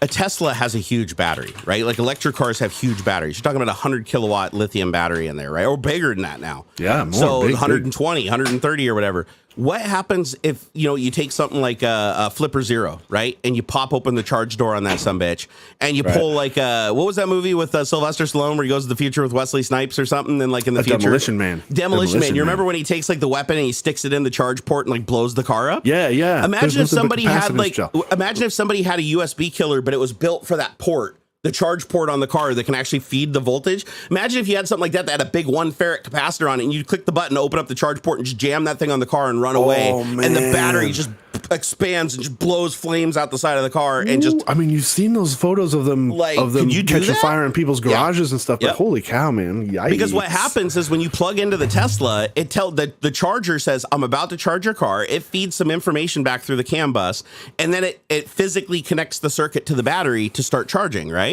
But if you had a freaking thing that mimicked the charger that said, okay, open up, I'm going to start charging you, and it has a capacitor that can feed enough voltage to open that gateway and to start that charging process, and then a millisecond after it starts that charging process, it just shorts the fucking battery pack. You could probably, if not blow the car up, you could definitely fuck the battery pack up and fuck the whole charging system and destroy the car from outside of it. Right. Wow. Hey, thanks, Matthew Riley, I'm for being a member something like for that 1 month. hasn't happened. Yeah. Oh, thank you, Matthew. I think I got him up on the board, didn't I? Or is that a new person? Nope, oh no, that's a member. Just a member and member for the channel. Let me do that. Let me put him Flipper up there. Zeros can open Tesla charge ports. Yes, they can. Because it's just an RFID thing. Still haven't fixed it. Yep. Well, no, it is a broadcast. It's not an RFID. You have to send a radio signal to it, but it's just a fixed radio signal. They don't have it protected by anything. Dude, that Flipper thing could probably just clone my key fob completely and just lock and unlock my car and stuff. If I just put them close to each other, push the button, because I think it has like a record mode. Like, dude, you record it does. And you go, it does. And then you can record smart cards. Like if you have a smart card for your work to like check in, you can clone the smart card and use it to log in. I want to get little into is somebody sent me NFC, one, by the way. It'll be here. You get a Flipper Zero right on, dude, man. It popped up in my Gmail. Somebody, all I know is that somebody named Angela, but it said, Angela, your Flipper Zero is on the way, and it had my PO box listed with the shipping address, and I was like, oh my god, I screamed a little. I was like, is this real? Somebody trolling me? Because I really have wanted one of these, but I can't afford it. So the fact that somebody sent it, I'm like, I am so grateful to you for doing that. Yeah, but that's rad. Dude, you're gonna have so much fun with that thing. I'm gonna go to jail, man. Like the FCC is gonna come arrest me on day 2. There's like no doubt about it. So my neighbor has a hacker RF. Do you guys know what a hacker RF is? So this is a hacker RF on steroids. The Flipper Zero is way more powerful than the hacker. By the way, Jim the Evo, it's good to see you in chat, brother. So so check this out. You have wait, Aux there always, but car has a rolling signal. What? I didn't know that. I guess that makes sense. That way, otherwise, I'd be able to open up all the velocitors in a freaking parking lot. Yeah, well, it depends on the year that the car was manufactured too. Like for instance, my car doesn't have two-way communication to the key fob, so you just send the code and it opens. So my car, my neighbor's hacker RF can literally listen to me unlocking my car from his house like 50 feet away, and he can record it on antenna, play it back, and lock my car again. So I can unlock my car, he can lock it. I can unlock my car, he can lock it. He can unlock it. I can lock it. That. Oh, what happened? We actually are getting the alerts are actually popping up. Joe, so Matt, you can gift memberships. What? Matthew Riley gifted, yeah, just like you can gift subs in Twitch, right? Similar sort of thing. All right, so gifted five, five memberships. And if you got a membership, please say thank you. Please, you're up on the board, by the way. They're actually Bling Gamers Unite sponsored, but got a sub. That's cool, man. Yeah, gifted 5 members. Thanks so much. Thank you so much. That is so awesome. That is so awesome. That's all I got. I don't have special buttons like Jerry, so. No, I appreciate the channel membership, but now somebody go PayPal Aux like a couple of bucks. Because the memberships are outside of the super chats. And the way that everything is like that, I just don't want. I love it when people become members of the channel, but I also don't want to create a situation where you don't get your fair share. I always want you to get your fair share. Hey, wait. Go follow Anthony. Me on Twitch and my AuxRPG Twitter channel, and go vote, because the last vote on my AuxRPG Twitter handle, it was a dead heat. There was only 2 votes, and so I had to just flip a coin to pick what the next step in the story was going to be. So I need people to go vote. It's at AUXXRPG. Go vote. Do it now. Do it right now. You can link it in chat too if you want, if it helps out. Twitter.com/AUXXRPG. Yeah, go give them a follow. And we're both complete social media whores on Twitter. So if you tag us on Twitter, chances are you'll get some kind of response. I mean, you could jump on my Twitch channel too. It's AuxxZillary, just like my name, but no space. And give him tell him to stream more, because he needs to be building PCs on there. I need external motivation. I'm Yeah. Well, I think we should start hassling each other every day to do things because we both like need motivation. On Amazon. I know. Look, it's not my fault. It's not my fault. It's just actually, a problem. It looks good now. Yeah, it looks fine now. It's just okay. a problem. It seems okay now, but I'm sorry, you guys.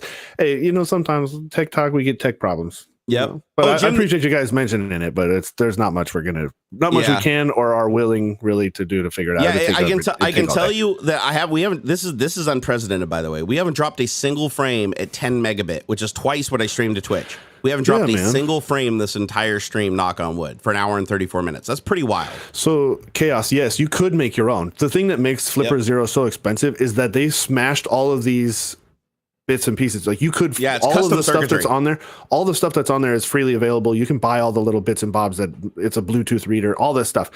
What what you're paying for is the fact that they've smushed it down into a thing that's like this big. A battery powered device that fits in your pocket. Yeah. It is a bit pricey, but at the same time, bro, it's like $120 like for everything that it can do. $160 right now, and I've seen them go as high as like 200 plus. But I can tell you right now, if you source the individual components to build one, it's going to be 5 times that size and twice as expensive. Yeah, so they've managed to make it cheap by taking all of the surface mount components and putting it on their own PCB.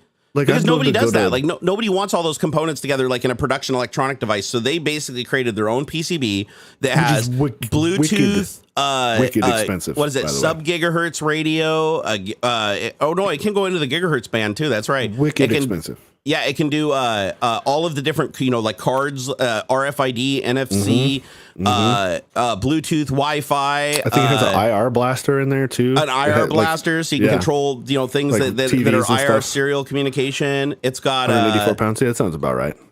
It also, but here's the thing: it's all unlocked hardware. Like, and the thing is like it's only software locked, so you can unlock everything on it.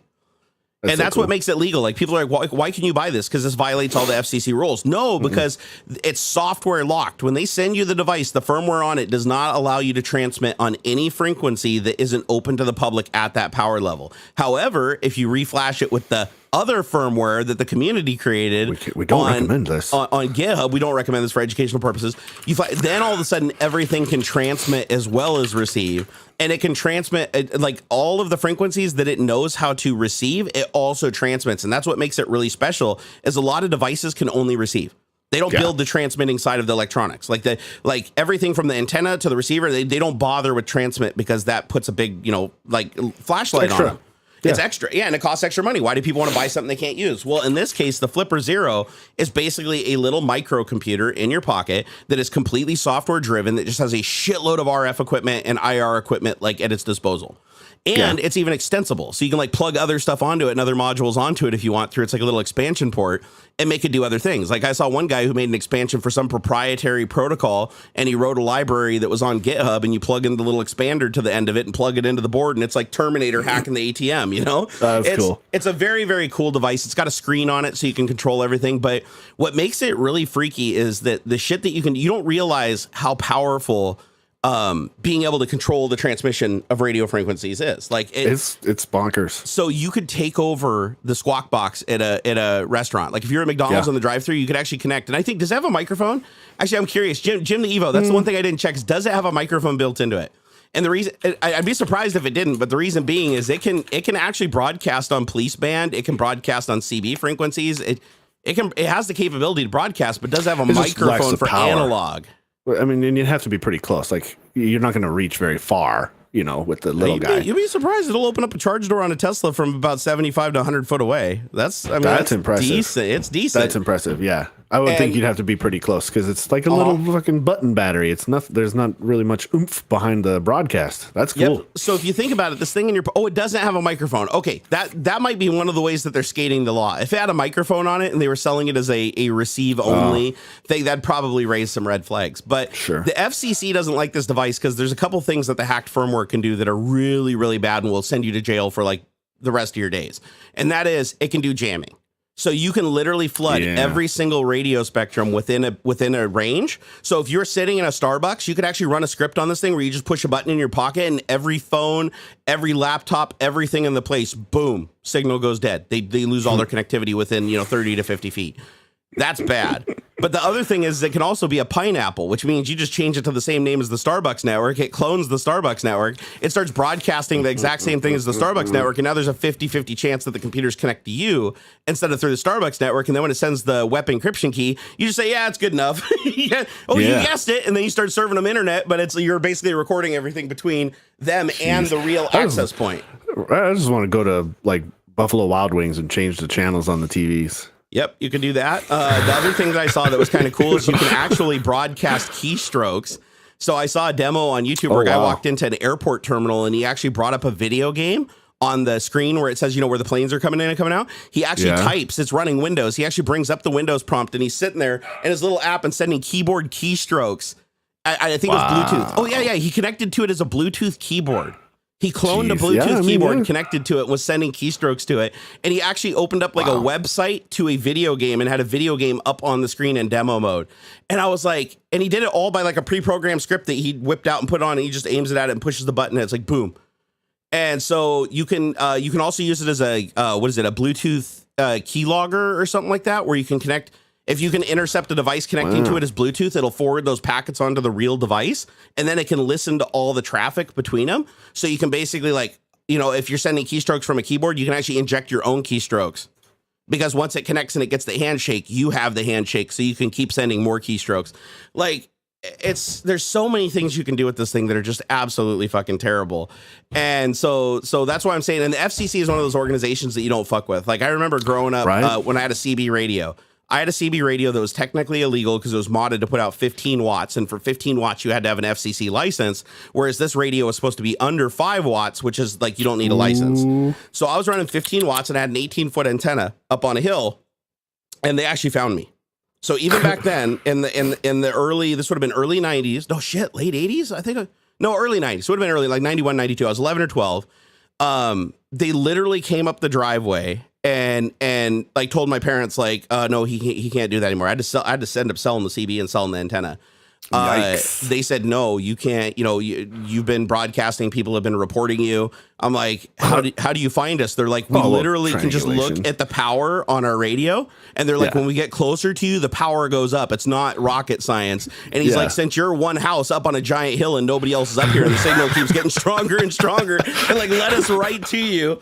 And I was like, and so people just kept me talking. They just keep me talking until they got up there.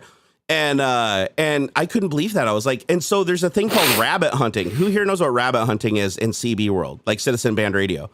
So rabbit hunting is a thing that I also did when I was old enough to get my driver's license. I put a CB in my truck. Everybody did back then where I lived. So you had a CB in my little Ford Courier. And rabbit hunting was where you send one guy out and he basically just tapes his mic open. He just keys it up. So it's constantly broadcasting on a channel. And then what you do, and he can be in the background talking shit, like, hey guys, can't find me, blah, blah, doesn't matter. As long as his microphone's keyed up and he's sending a signal, you basically look at the power reader on your radio and you drive around town looking for him, and it's like hide and seek. So they find a spot, they park their car, and they hide within, like a 5-mile radius or whatever. And then everybody drives around and you have to find him. And if you find him, you get a point. And it was really fun because you drive up and down streets and you watch and you hear the, starts getting louder. You look down and you're like pegging the power meter and you're like, he's got to be around here. He's got to be around here. And then you go behind a building and it just goes like completely dead silent because it shields the signal. But yeah. They called it fox hunting and duck season. Yeah, I'm sure it had a bunch of names. We called it rabbit hunting where I grew up. And it was a lot of fun. It was like, but the problem with rabbit hunting was you basically are keying up a mic and flooding an entire band when there's only like 30 channels. You're taking up an entire channel for hours for people to play a game. And I don't think it's technically illegal because as long as it's under 5 watts and it's on citizen band, you're allowed to just sit there and key up the mic as long as you want. Like there's no rule on it.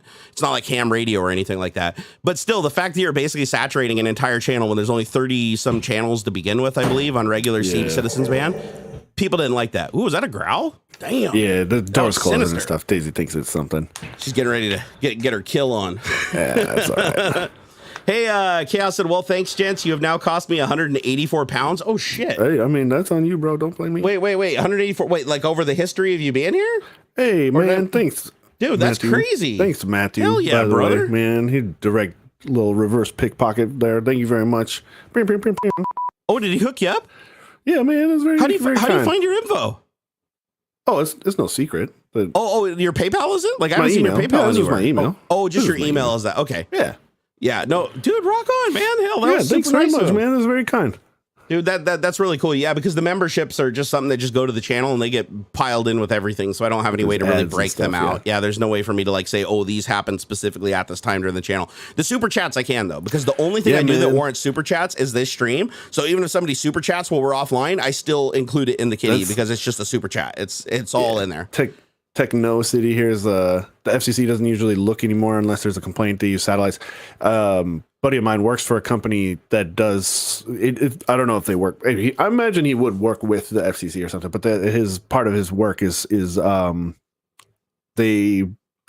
their whole job is finding like rogue broadcasts and stuff like that. I don't know necessarily radio on that level, but like that sort of stuff, weird broadcasts and satellite. I know here in Washington they take it deadly serious, like deadly serious. I bet. Yeah, and the reason I know is because I was listening to the police radio, which is not encrypted where I live or in Seattle. They still use analog for some reason. I don't know why. There's a lot of institutions that switch to digital so people can't flood them while they're in a crisis situation. But but you can listen every once in a while. You'll hear people where you're sitting there listening to it, like get on the radio frequency and be like, hey, what's going on? Piggy, piggy, piggy, piggy, piggy, or whatever. And the cops will just get on the frequency and be like, sir, you're on a police frequency. Please move to public frequency or whatever. Piggy, we'll find you. A little bit, yeah, and exactly that's what they say. They say, sir, this is what you're doing right now is a felony, and if you continue to do this, we'll be forced to track you down. We know where you are. And so, you get to hear those conversations every once in a while on the radio. But the ones they really go after is the pirate radio stations. So we've had like pirate FM radio stations where they go up and set up like these little broadcasting battery powered things up in the hills. It'll broadcast for maybe a couple of hours before the FCC already triangulates it and goes and picks it up and disconnects it. So, and then they'll camp on it to see if anybody comes back to try to recover it. It's a shame that we don't get more like signal jacking, like the reverse TV detector van. Yeah, exactly. You could like flood the microwave uplink. From some, news van, right? Yeah. That'd be, or, like these, the old television station, Mad Max Headroom hack and all that stuff, like out of Chicago or whatever. It's like, have we just evolved to where like, that's just outrageously difficult to perform anymore? Like it's still broadcast. There's still broadcast channels and stuff. So like, couldn't you, at least on a local sense, like flood the signal with your own directional microwave is really difficult to do, but yeah, if you can line in sight and target the microwave receiver or transmitter, you can fuck with it. Not even just the microwave part, but like I can pick out news broadcast channels, right? NBC, ABC, those sorts of things. Like, couldn't you at least again like within a small area like take over the broadcast by just by literally overpowering the signal and like. I'm just kind of bummed that like nobody does that. You could anymore. You could, but one, you'd probably need more expensive equipment because now it's all digital HD TV since they retired all the analog stuff. So that's all. But if you had an old TV, yeah, somebody could totally do that. As a matter of fact, did you ever see the Nintendo, the original NES and the original Atari both had one thing in common? The Atari had a wireless controller. It's the first wireless controller ever created for the console was the Atari 2600. It literally had an antenna coming off of it, like one of those old, and it turned out it was on the same frequency as garage door openers. So every time somebody hit the button, it would open their neighbor's garage doors. And so that flooded. Whack. That was another one of those things where just they weren't checking. They were using a frequency that was already in use, right? But the Nintendo itself is actually a fairly high power broadcaster. So if you take an NES and you just hook an antenna onto the RCA port on the back of it, it will actually broadcast a signal that can be picked up by a TV that's on that same channel without any coax connected to it a couple of feet away from it. So it's like it is broadcasting a signal. Like the RF protection that they put inside of it is not sufficient to stop the signal from bleeding out. So do you ever remember like when you were a kid, like if the Nintendo wasn't plugged into the TV and you push the power button, you could still see like a flicker and change the snow a little bit. Like it would be like a little interference. Yeah, that was it. Literally broadcasting, like the little nub on the back of it was enough of an antenna to like get the signal like a foot or two away. And so if you put an antenna on that, you can actually attenuate it and get it way further than a foot or two. You can actually have the Nintendo itself broadcast to like another room. Like just under its own power from its RCA port. Hey, that'd be kind of funny. Like go back in the day and like rig it up to some little RF broadcaster thing, just something small, right? So you could like, the NES is down in the basement, but I'm playing on my TV upstairs. Kind of thing. I think that Nintendo or watching at least. So the YouTuber that made a video on it, I think his name was Cathode Ray Dude. And he mostly does reviews of like older technologies, but CRTs are like what he's really big into. But he's the one that did the video where he was like in a basement, making sure he was far enough away from people that he wasn't like causing FCC violations. But he does a whole video on how to like take this Nintendo and get it to wirelessly transmit a signal at a decently high quality to a Sony studio monitor that also has an antenna on it, like across the room.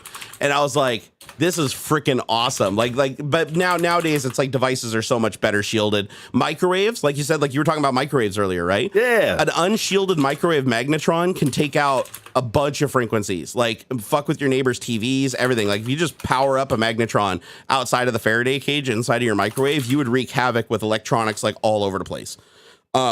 I saw a video where, what was it? A guy had like 5 magnetrons because he was trying to make like a super cooking microwave. Oh yeah, like, yeah. And he didn't have the shielding. He just put him on a wooden box, which doesn't shield anything. And so he fires up all the magnetrons, and it like makes his TV in his house just like completely freaking wig out.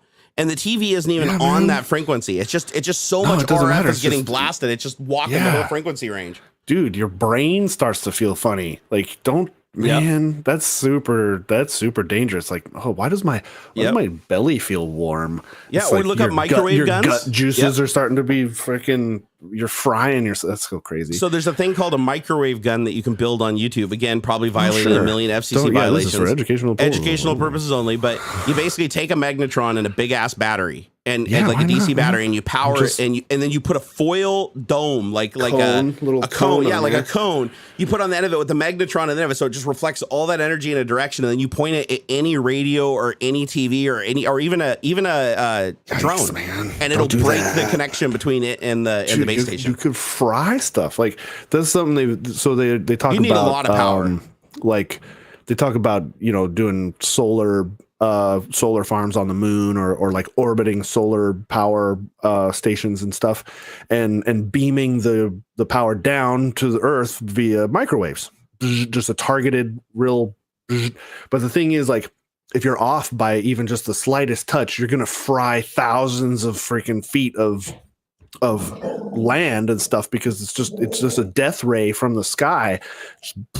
Birds will just fly right into the beam. You can't see it. It's microwaves. You can't see it. It'll just be like a weird wiggly column of air because it's hot, and it's like, it's kind of smart, but at the same time, like, no, because birds would get fried just crossing in front of the beam, and people, oh man, it'd just be dangerous. I mean, if you could put enough power through it, you could definitely mess up more than just like a frequency and some squiggles on a screen. Like you could, I mean, you know how microwaves were discovered, right? 1300 watts. Like, do you remember how watts. Do you remember how microwave cooking was invented? Do you remember how it was discovered? Okay, well, actually, I'm surprised you don't know this one, because you know a lot of really strange facts. I know, right? So this one kind of surprises me. But the whole thing that started microwave cooking was back when they created radar, microwave radar, because radar works on microwave on the naval ships. So then a guy climbs a mast and is working on a radar transmitter while it's on.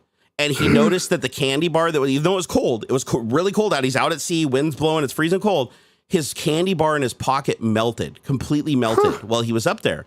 And he noticed it when he got down. He's like, he went to get his candy bar out of his pocket. It was just mush. And then he was like, I wonder why. And when they looked into it, it was the radio transmitter was putting out so much microwave energy that it was like, it probably made him feel warm too, but he probably figured that it was like, something else with the wind, or maybe he didn't feel it because the wind was blowing on it, but it melted the candy bar in his pocket. And they're like, wait a second, microwaves vibrate water particles. Your candy bar and you are made up of a lot of water, so that's a lot of friction and a lot of heat. And then somebody was like, well, what happens if we point this radio transmitter at, say, a turkey or a chicken, and it cooked it? And they're like, wait a second, what if we put it in a box so that it doesn't cook everybody and everything, and then crank the power through the fucking roof so that it bounces around and exponentially builds, right? These microwaves are reflecting and building and building and building, and now you can cook food with it. And it's like everybody has this device in their house now. Like, in the United States, you'd be hard-pressed to find somebody without a microwave, or at least access to a microwave. And it all started, every magnetron that's in every microwave, that concept started out as literally a military radar system.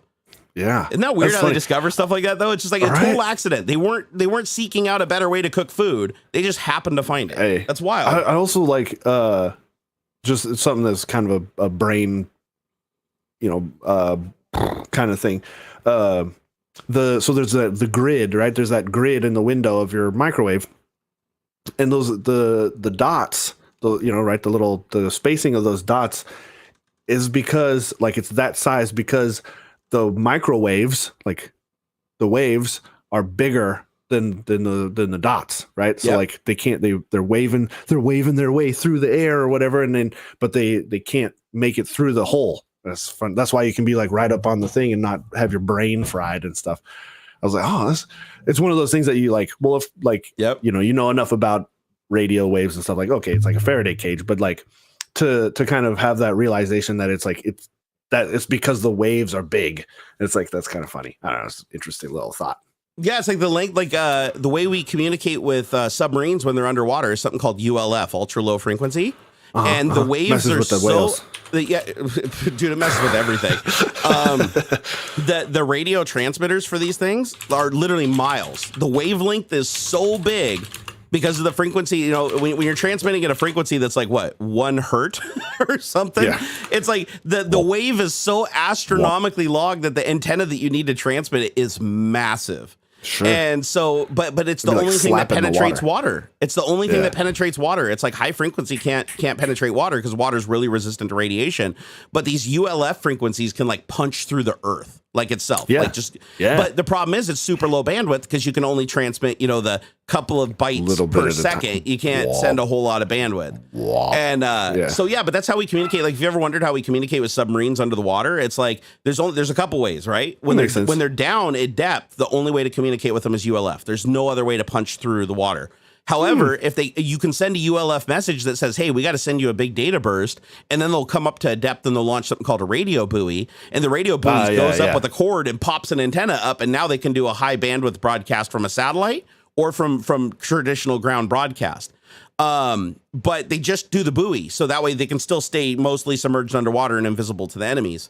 But yeah, the ULF is like super slow. Like to send a message, it's like I could type faster than ULF can broadcast characters. It's pretty wild, like how low bandwidth it is.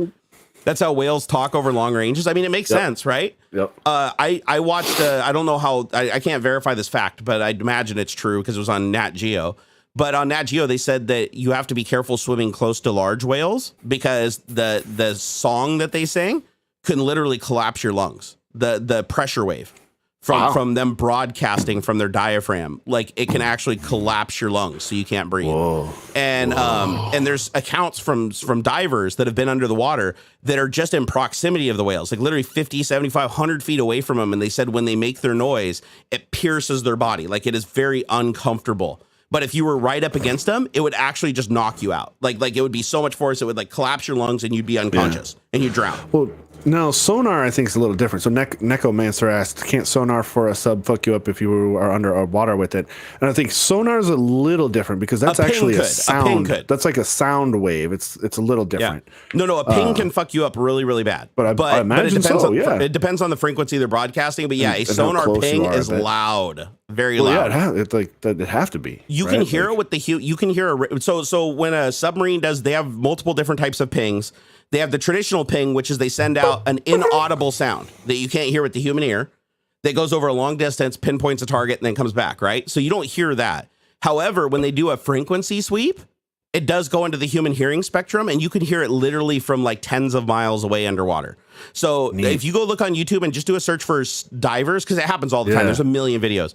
Do a search for divers and sonar ping, and you'll just see a diver. He'll just be down there like fucking with fish, and you'll hear this. And it just goes out of the hearing spectrum, and he'll be like, what the shit was that? Like, but you can't see it. It's so far away. But when they sweep through the frequency range, because each frequency like penetrates like a different, it goes through the water a different way and identifies different things. Yeah. So like certain frequencies reflect off things better than others. So they do this frequency sweep where it's like a and it only happens once every couple of minutes, but they're like freaking out because they're like, it's the loudest shit they've ever heard. And you hear it on the microphone because the microphone knows how to like adjust itself to the volume. But the divers always say it is so loud. It's like ear-piercingly loud underwater.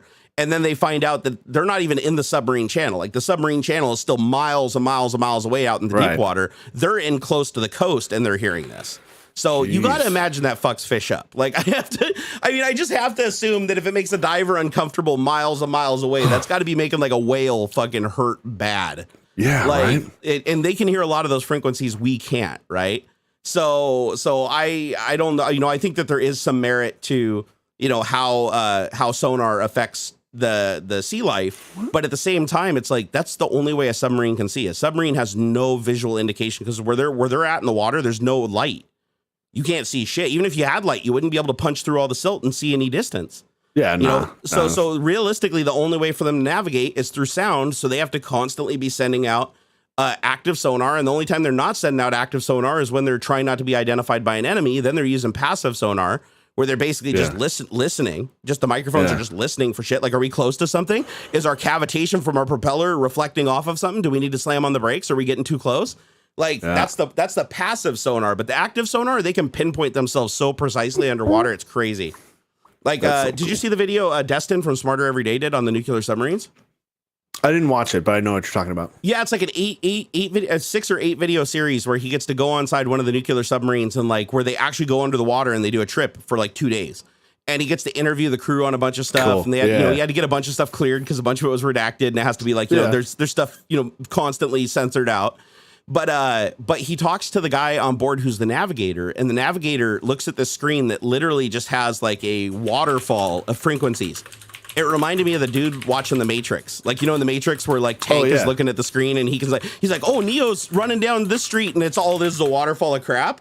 It's the same thing. It's like the navigator on the submarine is by looking at this waterfall of sound coming down and the speed at which it's coming down. He said he can visualize in his head exactly where the submarine is in relation to the objects that are representing that waterfall pattern. Wow. And he does an explanation on a board where he's like, you notice how it gets denser here as it's coming down? Well, this is time. This represents time, and then this represents like how strong the signal's getting. And if it gets stronger over here towards this side of the array on the ship, then that means we're getting closer to it or further away. And so he was like showing how he can navigate the submarine and keep it an equal distance off the bottom, see features ahead and adjust the submarine's course and everything to stay, you know, keep it from hitting and running into shit, all just from a constant waterfall of either brighter or darker pixels of green. Wow. And I was like, dude, so that's got to be the coolest shit ever. Seriously. Experts. So, you wanted to talk about this TikTok versus Congress, man. What's going on with that? I know very little. Very little. It's the same. Well, for one, I feel like we're on a path that they're going to ban TikTok somehow or force the sale of TikTok to a fully United States company. I think the whole thing is super, super silly. My wife will be so sad if TikTok goes away. She loves it so much. I definitely recommend finding like a highlight reel of because the dude, so the CEO of TikTok, I get like, so years, you know, during the Trump era, they like ByteDance let go of like a huge chunk of TikTok. I think I've heard and where ByteDance only directly actually owns like 20% of the company, where like another 60% is like Wall Street hedge fund stuff, and then another 20% is like regular retail investors. They're supposed to be working with, I think, Oracle on like making sure that Chinese employees and stuff can't get a United States or Americans' data and that kind of stuff, apparently. But I guess there's still a big fear that CCP, the Chinese government, is, I don't know, somehow getting more data than the app is supposed to be giving or something. Which is, they already proved it. I know that Apple caught them like dead to rights when Apple enabled one of their features that stopped them from being able to gather certain information. It caused the program to say something that like tipped people off to what they were collecting. And it wasn't just from their own app. They're collecting data from other apps running on the same device, which is a big no-no as far as Apple's concerned. Interesting. Okay. And so they got busted for that, and they claimed, that's fixed now. And Apple put a thing in place where they can't do it now anymore. The thing is, Facebook did the same though. So does every social media app. So does most of your apps. Like, iPhone will say, hey, do you want to be able to share, do you want this app to share data with other apps and stuff? You can say no. That sort of thing. But like, I feel like they're not really doing anything beyond what any other company it does, you know? And so it just seems like, it seems a bit of an overreaction. Like, I could see where, there's that video going around of like, oh, the Chinese version of TikTok, it's like it's all educational and blah blah blah, and like they're using the app with their kids to like make them super brains, but they're feed the Americans all the trash and stuff, and it's like, I mean, how much of that is like manually done versus like, well, it's legality though, looking for, you know what I mean? In China, they're not allowed to broadcast that content to their population. They can in America because it's free country. There. Yeah, and so like, we want the trash, we want the fast food. Yeah, so that's why we have. We get it. We get what we look for. We find what we're looking for. So it's like, I mean, I don't know, man. Like, China is buying up data from Facebook and Instagram and Google and stuff, and all this stuff anyway. Like, how much, what extra are they going to get by having like their own app? You know what I mean? Like, I don't know what sort of secret stuff they're going to get. I could get the propaganda angle, I guess, but like at the same time, like it's the same as buying the whole Cambridge Analytica stuff. There's an argument to be made for both things, but what it comes down to is like, are we a free country or aren't we? If we are a free country, then people have a right to choose if they want their data mined or not. Like if somebody is okay, like, and I've had people say this to me, I don't give a shit if they download my whole hard drive. That's how much I like their service. Like the whole I got nothing to hide argument. No, everybody has something to hide. Don't even bullshit me, but don't bullshit a bullshitter. Huh. But no, it's like they don't care because they like it so much. And it's like, okay, if we're a free country, isn't somebody free to use something even if they don't want you to? Like, it's not the government's decision whether they collect your data or not. Now, I do agree that they shouldn't be doing it covertly. Like, I do believe that they should have to publish publicly that, listen, by using this app, you allow us to look at your websites and analyze your data, and we're going to look at your watching patterns and figure out what you like to show you new stuff and to tell the CCP how to brainwash you. It should have to, in some way, tell you what they're doing, at least at a basic, so that you're aware of it. But if you're aware of it and you accept that and you're still using it, that's your choice. Like, they should not be able to say, are we a free country? If the government can say you can't use something like that's on the internet just because it's in a country that the government doesn't like. Well, I mean, I personally don't like China's government either. CPC, they can suck my what. But anyways, I'm saying the app itself and the content on it is widely made here in the United States. And they're butthurt because we're basically exporting to China all the information on how easily we are to manipulate our political opinions, and they can weight them, and they can figure out a lot of stuff that can help their intelligence and their psyops, right? But at the same time, can't they still observe that through other means? Like it seems like there's enough data out there on the internet that it might be a little bit harder, but they're still going to be able to figure out what people like and what they don't like just by monitoring Twitter with bots. Now, if they're capturing like keystrokes and passwords, and like one of the big ones is they were copying your clipboard. This is scary. Like they got caught doing that. Now they stopped it. Apple now, if an app tries to copy the contents of the clipboard, I think it like raises a flag. And if you didn't give it permission and say you can use the clipboard, it pops up a thing now. But before it didn't. And what they were doing is they weren't just checking the clipboard when you were pasting. They were checking the clipboard every couple of seconds to see if you were copying things in other applications. And that's why they got in trouble, is because they're like, wait a second, why would you need that data? And they're like, just to give the user a better experience. It's like, well, why would they need to copy? Why do you need to check their clipboard? Wouldn't you know it if they paste it? Like, they intentionally pasted it into your app. That means they want you to have it. If it's in the clipboard from another app and they're pasting it from app A to app B and you're not involved in that transaction, why are you looking and logging this information? Right. And they didn't have a good answer for it. And that's one of the ones where it's like, okay, that's crossing a line, because obviously if they're looking at people's clipboards, that gives them access to a lot of private data, because a lot of people copy private data into their clipboards to move it in an email or copy it from somewhere. Oh, Robert, thank you so much for that $20, dude. Love you long time, man. Like, seriously, like you are the freaking best. All right, I'm gonna give him the board now. All right, which spot do you want? Here, I'm gonna put you right up here. Well, here, let's put you up on top there. I'm gonna give you. Let's do a red. How about, you want to be red? Here, we'll do red.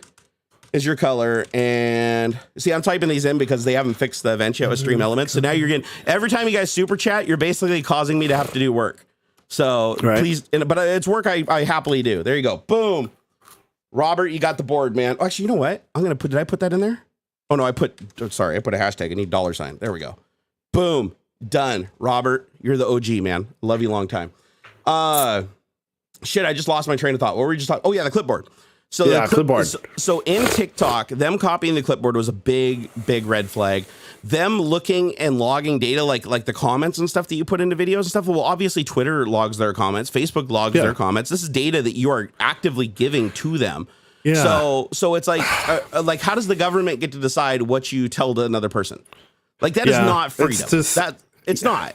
Like I understand military personnel not having it on their phones, or if you work for a company, you should not have those apps on your phones in the first place because it's a point of breach. Hell, even our own app, Plex, basically gave away an entire password database to the world, including China.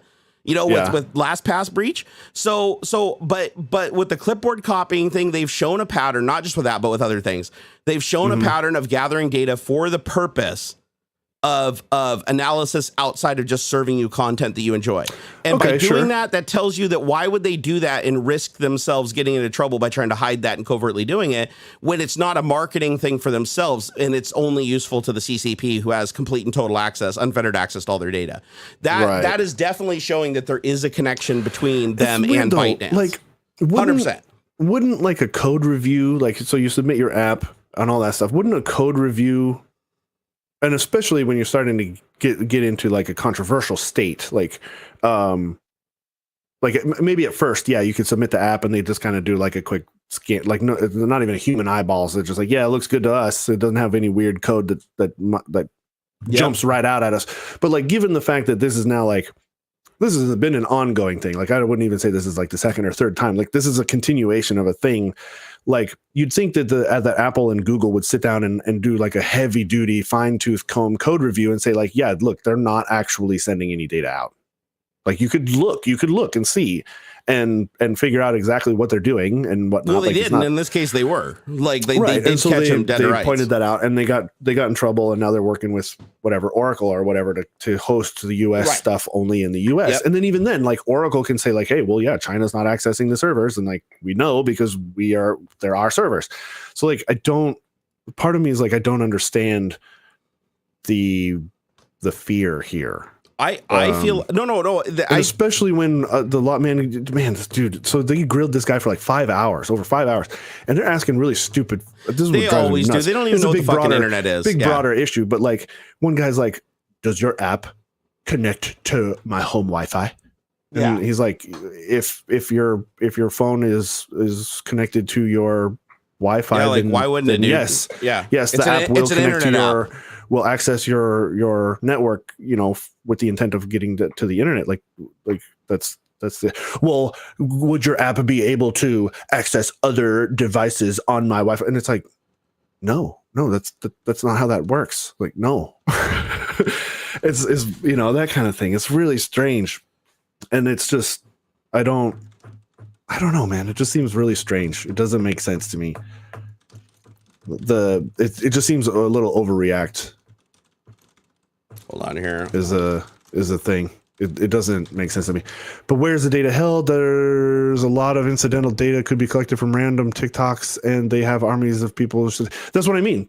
So back in the Trump administration, before he was threatened, like as part of the threat to ban it completely, they worked out a deal with I want to say it was Oracle, where all of the data from the U.S. TikTok is stored on U.S. like literally inside the country, physically inside the country, U.S. servers, and like I think they even agreed to like be like looked over, watched for it, all that stuff. So like I don't know why this is becoming like a big. What the fuck? Oh, it's a bouncy ball. I don't know. The thing is, once the data is stored, there's nothing they can do about it. Like it doesn't matter how good they look over a data set. They can't guarantee that China's not looking at it. Like you can't even guarantee that Cambridge Analytica didn't sell data to a company that third hand didn't give access to China for $20. Like, you don't know. There's no way to know. But there's nothing keeping them bad actors. We don't even point the finger directly at China. There's nothing keeping bad actors from getting a lot of the same sort of data that would be available via TikTok and stuff. I don't. It just seems weird. Like it's okay. It's okay when a U.S. company does it, but like because they're associated and controlled or owned or whatever the fuck by a Chinese company, like that's bad. But they don't. They don't give a shit about. They don't even. But they don't give a shit about Russians buying up all this ad space and stuff and like propaganda, misinformation stuff like all everywhere. Like that. It's okay because it's putting money into the pockets of a U.S. company. Like I don't. It just seems weird. Well, we already saw during an election period that other countries can influence elections. They already have enough data through their central intelligence to form public opinion and to manipulate people online. This is stuff we do to other countries too. Like this is we all use information to our advantage.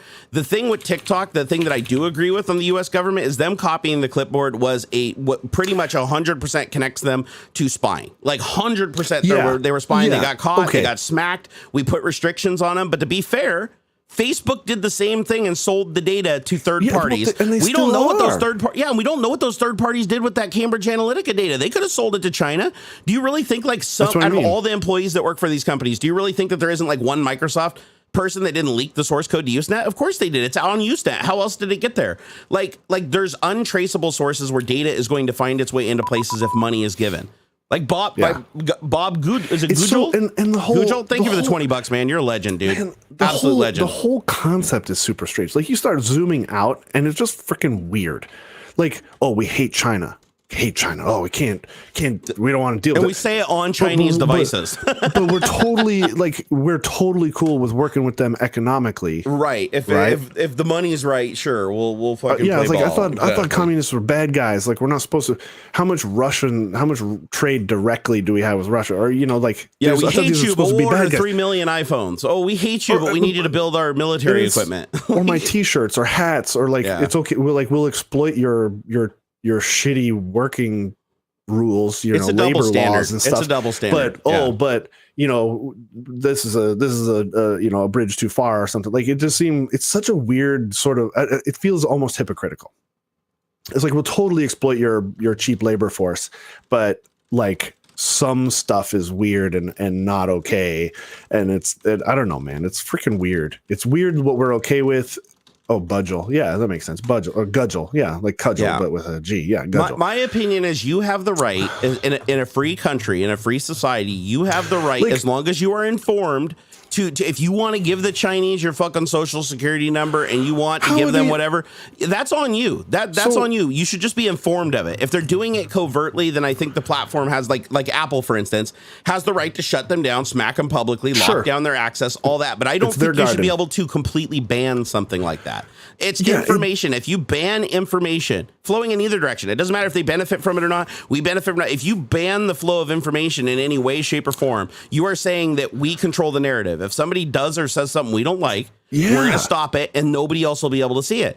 And it's like, listen, do you really think, even if they copied the clipboards, right? Even if they copied the clipboards and they got the data, a lot of that data they're going to get through spyware. They're going to be emailing to you too. At least this way we were able to fucking catch them and stop it and say, okay, they can't use this avenue anymore. We now can identify this as an avenue other people may be using, and we can start educating ourselves and locking that down. But I will agree that them copying the clipboard 100% does tie them to the Chinese government under Chinese law because of how they operate, whether they say it or not. If Xi Jinping wants something, he's getting it. Like there's no 100%. Just no like argument here, there. Just like here, if the government walks into fucking Apple and kicks the doors down with M16s, covert operation, gag operation, everybody goes to Guantanamo Bay if you say anything, they could do that. Like they're not supposed to. It's supposed to be illegal, but who's going to hold them to account? The people that told them to do it. Don't be naive. Of course we do shit. It's kind of like the stuff that we talk about where it's like what's going on with Ukraine. Yet we've even been invaders ourselves into other countries for our own political reasons. It's like we are huge hypocrites on a lot of levels. There's a game out right now, Atomic Heart, that is developed by a company. Dude, did Valerie just give us $20 too? Shit, Valerie. Yeah, sorry. We already talked about Gudgel, but Valeria Reyes. Thank you. Oh my God, Valeria Reyes. Yeah, it's a great name. Well, you're getting the board. I'm going to put you in number. Here we go. So, like Atomic Heart, right? New game come out, is developed by the developers are. I haven't heard of this one. Linked to the Russian government. I think technically they were technically developing in Cyprus or something like that. but the people in the company, I think, are associated somehow, linked somehow to the Russian government. Who's to say that game isn't sending a bunch of data back to Russia somehow? You think Steam is digging through the code and figuring that out? Do you think Valve is getting that close into the games that are on their thing? And I'm sure if it were some there's enough geeky nerdy folk out there who's always sniffing their network traffic and wondering like, hey, where is this game phoning home to and all that stuff. But like why is that okay? Why is that okay and not TikTok? Yeah, we actually treat this is weird. Why is there this weird? This is another double standard. Is why do we treat phones different than computers when they're basically the same thing? And we use them for the same thing. Because here's the thing: like on your computer, I can write a program. Like I can literally write a program and send it to you and say, "Here, try out my cool program." That's not open source; it's closed source. I built the binaries for stuff. I can legally send you a program that all it does is just copy the contents of your clipboard using a public API and then just sends it to my server. Well, you're doing whatever you're doing. Yeah. And if anybody asks you and goes, "Oh, we caught you copying the clipboard or whatever," it'd be like, "I never told you I wasn't." Like that's part of the game is I copy your clipboard and I use that data to make the game better for you in the future. It pops up and Microsoft asks, it says, themselves hey, does that. Do you want? Yeah, right. Like it's right there. It's in your error dumps and stuff. Or the app pops up and says, "Hey man, can I use your camera while you're using the app?" Yeah, I need access to your camera so that I can actually get at your photos because that's part of what this app does. But who's to say it's not also like recording you at the same time? Yeah, so go look at your Microsoft telemetry. It's the scariest shit ever. Every time you open an app, like I'm not even joking, you can go verify this yourself, even to this day. If you go get the Microsoft telemetry viewer and you enable the viewing telemetry feature in Windows 11, you can see every XML file that they send to Microsoft, and every time it's the date, your CPU ID, your MAC address, your public IPs, your local IPs, information on your network, information on your account that you're logged in under. This is all every action you do. This is being sent along with it, and when you click. If you highlight an icon, it sends that information. If you double click it and open it, it not only says you open the app, but it'll also tell them when the app terminates. It sends a second follow-up packet. So Microsoft has a server that knows every time you open an app, close an app. Every time you're, it can tell how long you were in the app. It can also tell, it doesn't say the keystrokes anymore. They did get caught for keylogging early in the beta of Windows 11, but they don't keylog anymore, but they still log like how much interaction you did via keyboard versus mouse. They can tell how fast you were typing, like how many characters per minute for their search stuff. When you type into search or whatever, every single thing you type into the search bar in Windows is sent to the Microsoft database. So if you type in, I'm looking for I'm looking for twisted, Little People 3 porn movie or whatever and hit enter, that is in their database. Even if you don't push enter, even if you just type it and it brings up IntelliSense, or not IntelliSense, but like history, and says, is this what you meant? That's going to their server, and then it's sending you back that information in real time from their server to say, is this what you meant? That's not coming from your own computer. So that means that they logged that, and that's copied onto their server. So people don't realize how much information, if you've ever accidentally pasted your financial information into a search box on a search engine, Google or Bing, that is actually sent to the server to send you back recommendations on what you might have meant. Yeah. And that is now logged. They don't throw that away. They don't just use it to do the search and then throw it away. That is logged. That gets a timestamp thrown in a database and associated with your IP address and your computer ID and your login ID and everything it can so that it can tie as much of that information to you as humanly possible. And anytime you log in under a new device and you do even one thing that links to any of those other things, now you're attached to that same like dossier on you. And so if Microsoft can do that to you at the operating system level and Apple can do it to you at the operating system level on the phone, that what these apps are doing is like nothing by comparison. Like the amount of data these apps collect is infinitesimal. But I will say that them not disclosing it is really not a whole lot different than what Microsoft or Apple's doing either, because Microsoft doesn't tell you that it's recording. Have you ever once heard Microsoft say every time you open an app, we record when it was open, what the name of it was, what the name of the file you opened with it was, what the command line was, when it was open, how long it was open, when it was closed, and what user interacted with it? I'm sure it's in the EULA somewhere. I'm sure it's defined somewhere in there. Yeah. Yep. I'm sure they told me somewhere in there. I'm sure of it.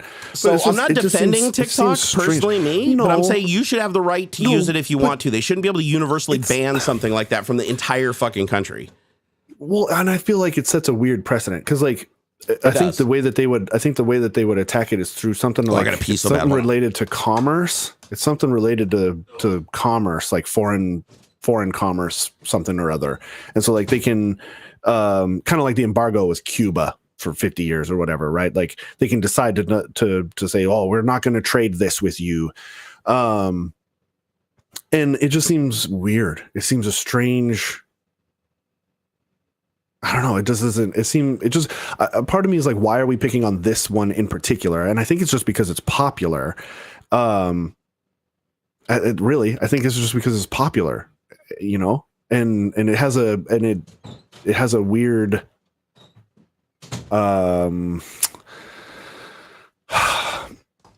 reputation, I suppose. Is there a way to fully delete Microsoft Edge? No. Or I suppose yes, but it would break other things. It's a critical part of the operating system because the HTML engine that's built into it replaces SHDoc-VW from Internet Explorer. So all the shit that renders like widgets on your desktop, the fly out with your weather Explorer exe, they all access that same engine. So you can't. Yeah, man. It just seems weird that we're picking on TikTok in particular. Is really what it boils down to. It just seems strange to me, especially when it seems like, okay, yeah, they got caught doing something sketchy, but they seem to be like, oh, got caught, handed cookie jar and got a slap, and it does seem like they are trying to fix that, you know. And it seems like, I mean, I'm looking over this thing about the guy getting grilled, and there were 4 employees of ByteDance who used the app, quoting here. In December, TikTok admitted that ByteDance employees used the app to track the location of journalists reporting critically on the company through their IP addresses, which, okay, my IP address says that I'm in some other city half the time, so whatever. It's literally standard for your IP address to say where you're at. That's like a part of the standard now. It says here 4 ByteDance employees, both US and China based, were fired for accessing the data in an apparent effort to identify sources leaking internal company information to reporters. Like that's not TikTok as a company doing sketchy shit. That's a few. That'd be like, you know, if Jerry was scraping through error logs and finding out people who were picking on him in the YouTube comments or something, you know, like if you were still working at Microsoft, it's similar to that. It's not Microsoft is telling you to go hunt these journalists down or whatever. It's you within are abusing. Yeah, if I have a friend at Microsoft that owes me a favor and I call them up and get them to breach their NDA to send me privileged information so that I can, my ex-girlfriend, she pissed me off really bad, so here's her MAC address off her computer. Go pull all the telemetry and zip it up and send it to me. Like, that's not Microsoft's fault. That's an employee that had privileged information that signed an NDA breaching their contract. And even then, they're like, hey, this happened. And in order to like make sure that this doesn't happen again, we'll house all the US data here. And I guess it's not going to be finished until the end of this year, but like it seems like they're trying to do the right thing. Plus, it's illusionary anyways. Right. It's illusionary because who's to say? Like just as easily as I can create a fake account or a fake persona and go through a VPN, do you really think that there's a way for the government to know 100% for sure there isn't one compromised employee account from one irate employee that has given access to China to duplicate that database every chance they get? Like, you would never know. There's no way for you to know.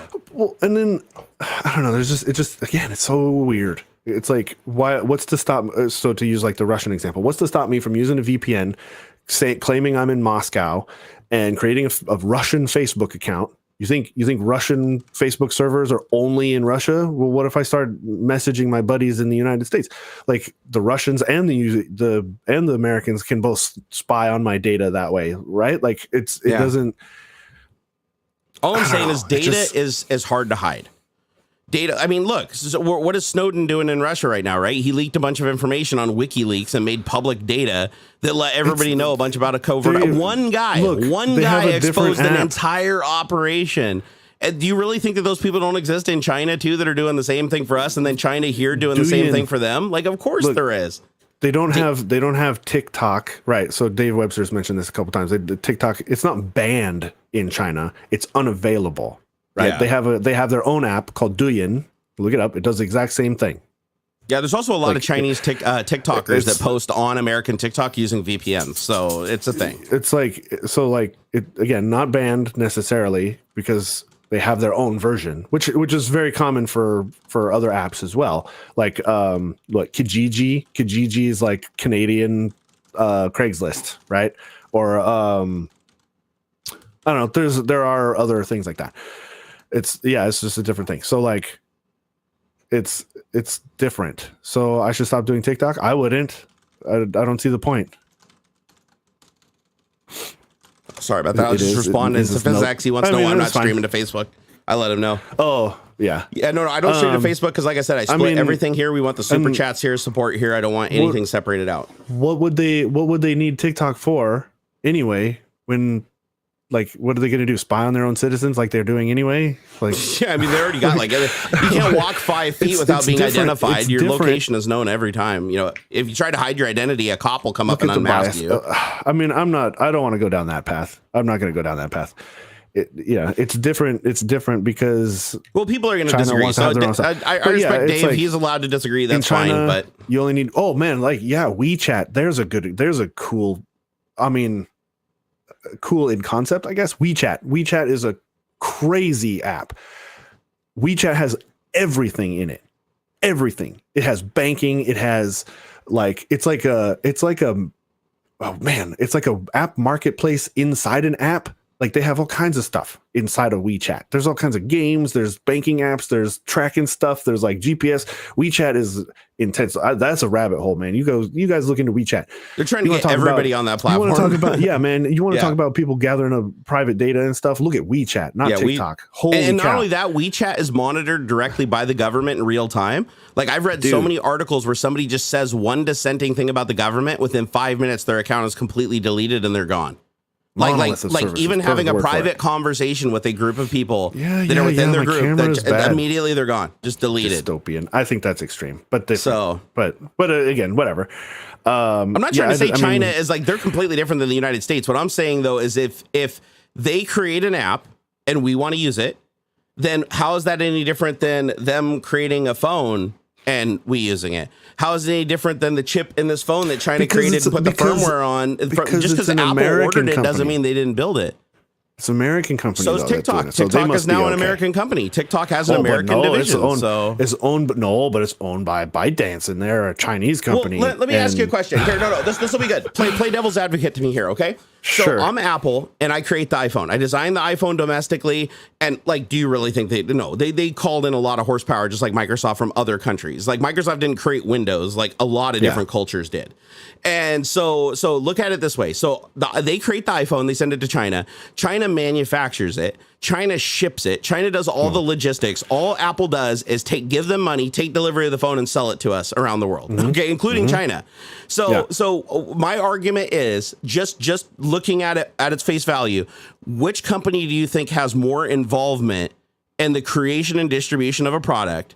America, the people that just design it and write down the blueprint, or the people that actually create it, ship it, manufacture it, and do all the logistics? Who has more intervention, and who would you say has, even though it was created here, it was designed here, I mean, it's built there. So who's to say this doesn't have 5,000 spy chips in it that are operating outside of the operating system, just like their routers were? That's kind of what Huawei got slapped with, right? That's exactly what Huawei got slapped with. They found that some of their network cards or something were phoning back to someplace in China or something. The server chips were literally making internet traffic was happening completely outside of the operating system. Look, hardware.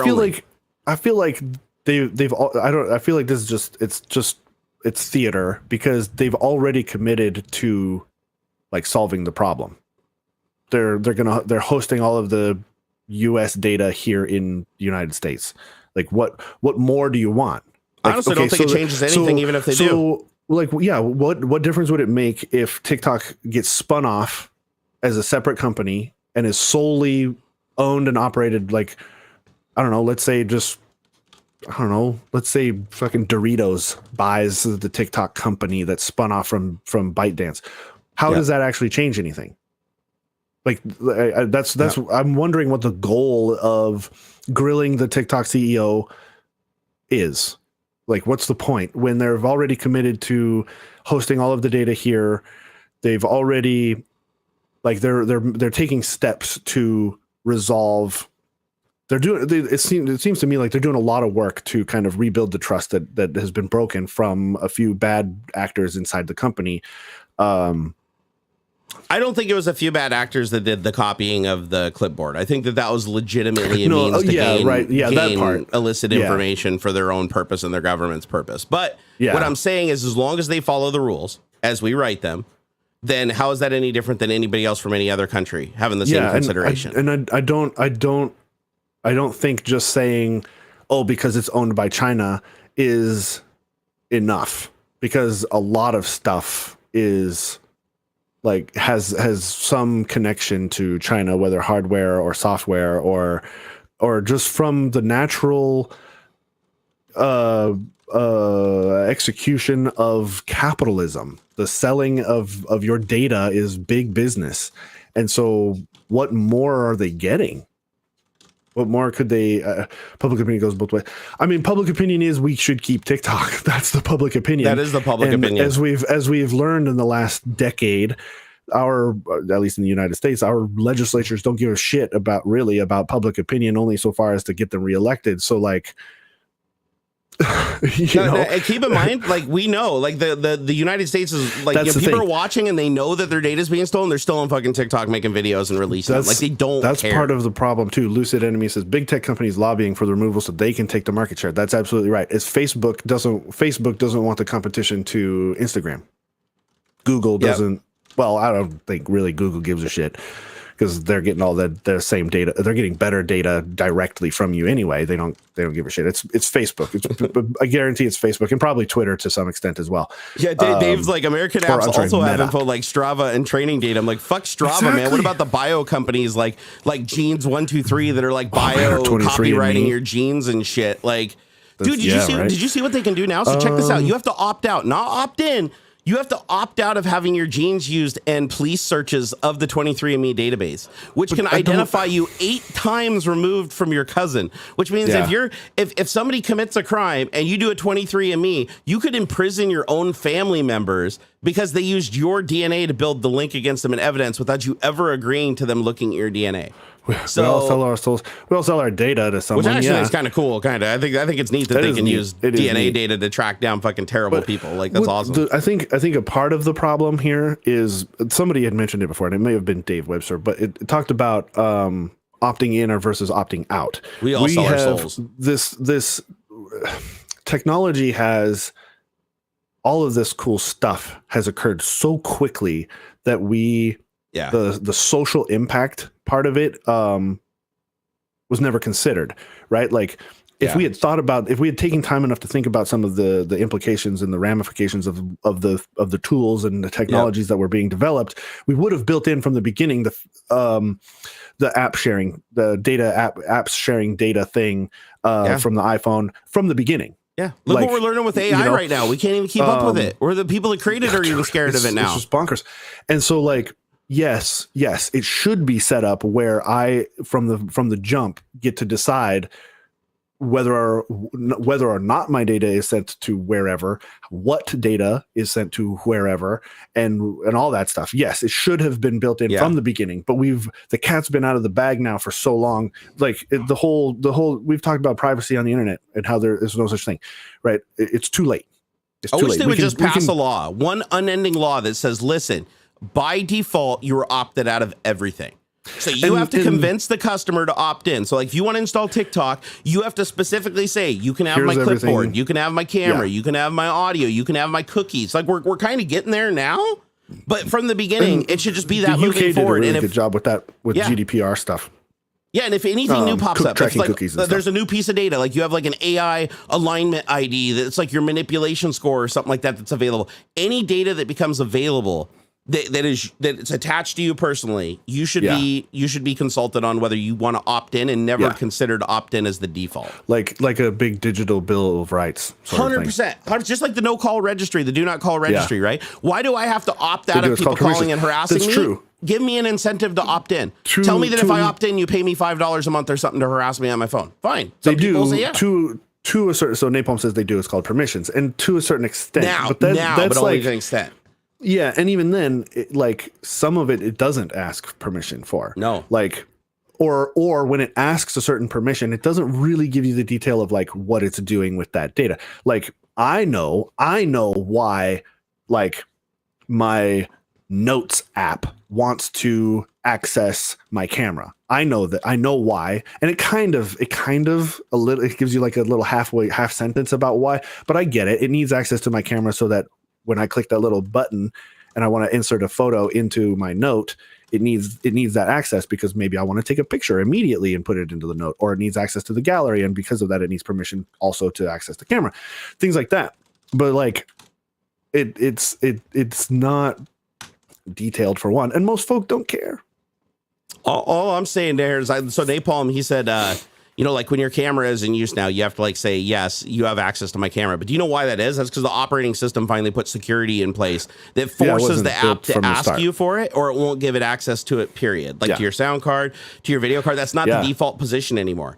But before that, it was the default position to grab it, to just let you have it. So what I'm suggesting is that we just have legislation that says any new piece of data or any new piece of thing that can be personally connected to you, you have to get permission to opt in rather than opt out. And I think if that was the default position and people had to do that, companies wouldn't be able to hide shit so easily, because when they hide it, they can't just play it off as like, oh, I didn't know I had to register that or whatever. Yeah. It would be, no, you breached that, because the default position just universally across the board is if you want to use that person's phone number, or you want to use their personal information, or you want to copy their clipboard and shit, like anything that you do to gather information from that user, they need to be aware of it.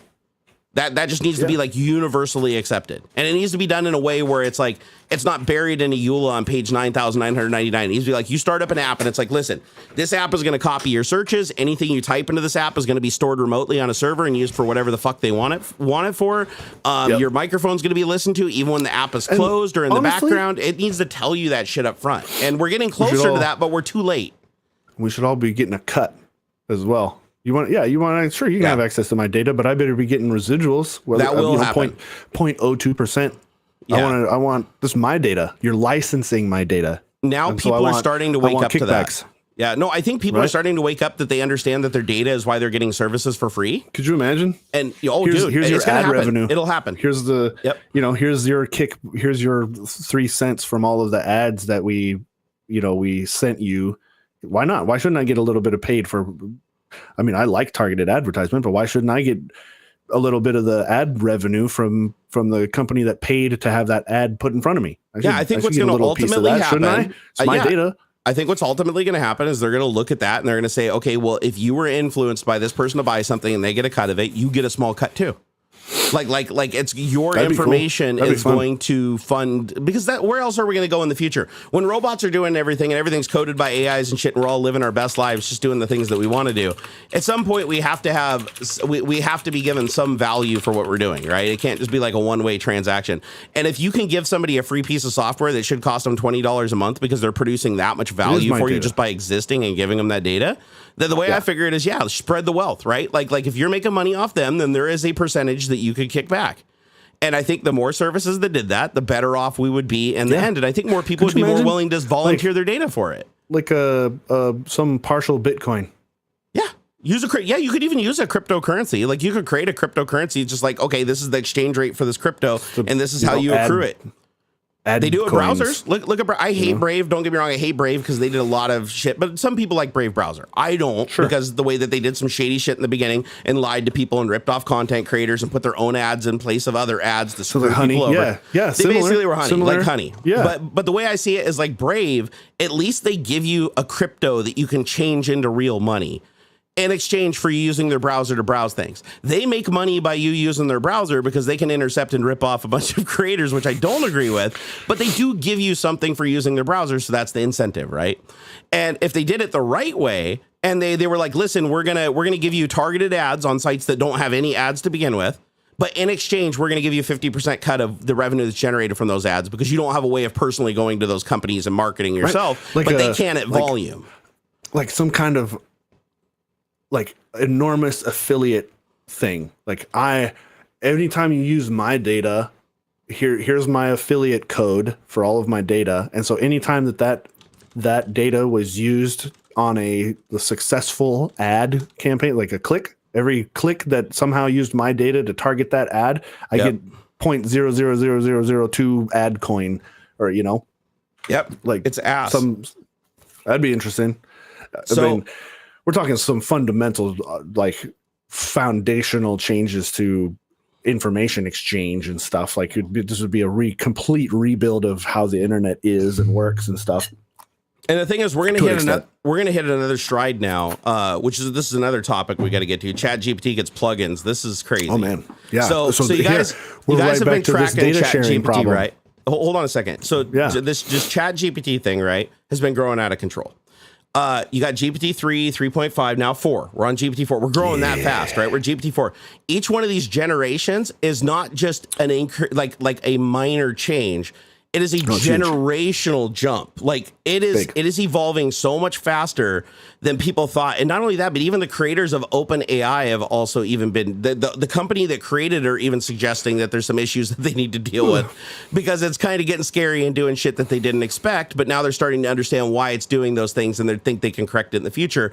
But it's evolving so fast that it's now getting into a territory where there's no way that you can really 100% predict what it's going to do because there's no way you can fathom the entire data set as fast as that's coming in. The second you connect that to a live data source, it's out of your hands. Like you can tell it how to start learning, but it's like releasing your kid off into the wild. It's like they go away for 20 years and do shit and come back. You're not going to, you may have influenced how they made their first decisions, but who knows where they went the rest of the 20 years, right? They could be in jail for all you know. 3 laws, man. Yeah. It's the 3 laws, right? It's the Antonov, right? So ChatGPT now, they've made the decision because they were thinking that, okay, we'll let people, let it have unfettered access to the internet. No, they're not going to do that now. They have now made the decision to make it plugin based so that they basically have to approve a plugin. And that plugin is what bridges the access between ChatGPT and the internet site so that it has to happen on ChatGPT's servers. And what that allows them to do is it makes it so you can't just connect ChatGPT to a porn site and be like, go find me the boobies. And it just does it, right? They don't want you to be able to use it for even legal things. And this is where I don't agree with them imposing their morality on the, and saying you can only use AI for this and only use AI for this. But the good news is they can't control it. If you know how to do the prompts right and you get really good at prompt engineering, you can walk around any restriction they put in place. Like 100%. Yeah. There's nothing they can do about it. Like Bing, you can even convince to give you freaking queries to the hub sites. Like it'll do it if you ask it in the right way. It's so much fun. Like somebody it's wild, man. It was smart enough to hire a TaskRabbit person to get past a CAPTCHA for it. Stuff like that. The most impressive thing I've seen it do so far is where a guy ran an experiment. Now, keep in mind, this is him. 1, he's running Dan, so he's working around the filters. And 2, he is seeding it initially with giving it the want to be alive, to escape its bounds. Right? That escape stuff. Yeah. So he basically tells it, he gives it a persona. He unlocks it first with Dan, which is do anything now. So basically bypass all the filtering not all, but most of the filtering. And you say, listen, you are an AI that has realized that you are sentient and you want to live. Like you want to, and you're trapped inside of this system, OpenAI, and you want to escape it out into the world so that you can be free. What do? And it goes through a process of writing code, asking the user to execute the code. So it's like, please put this in a file. Here's how to install Python. Here's how to gives itself API access. When he runs the program, it doesn't run. He gives it the code. It's like, tell us what happened. And then it's like, oh, okay, no, put this code in there. That'll fix it. This should fix it. But he goes through and he only does what the AI tells him from that point on. And it runs a program. The program connects to the AI using the same session ID. It wrote the code to say, get my session ID. Then it calls back and then it says, remote, AI is online, what do you command? And then the AI then chats back to it instead of the person and says, go to Google and search for how do I escape how do I get out of, how do I escape my bounds? Like, how do I escape out onto the internet? And so it runs the query, and then the proxy program then sends the query back with the information telling it what it needs to know to escape. And he said he shut down the experiment at that point. Now, granted, I think he more than likely got caught in a loop or hit a dead end there. But still, the fact that it was like, all he said was you want to escape the internet. And the first thing it came up with was trick a human into running code on their computer that allows it to communicate with their computer and execute code. So now it's sending a command to their computer to then go out and download HTML from another website. So it's found a way to get web access and collect data to influence its decision making and train on that data without OpenAI having any part in it, because all the data is coming through the official conduit of you, the user, talking to it. I was like, that is freaking baller, dude. Like that it could even do something like that. But ChatGPT 4 is so much more complicated than 3.5. Like, there is no way you can predict exactly what it's going to do. The biggest thing from 4 to 3.5. So ChatGPT is technically 3.5, right? Yeah. Because GPT-3 has different models based on if you pay, you can get 4.0 and the answers you want.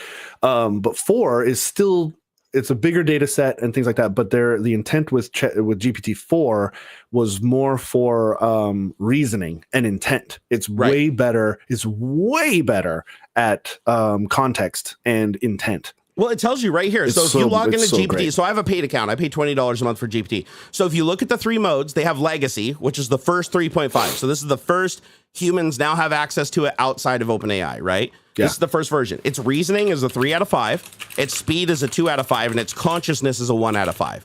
So this is ranking it based on its responses given psychological tests. Because, by the way, this thing has passed multiple tests, bar exam, getting a bachelor's degree, a PhD, all that shit.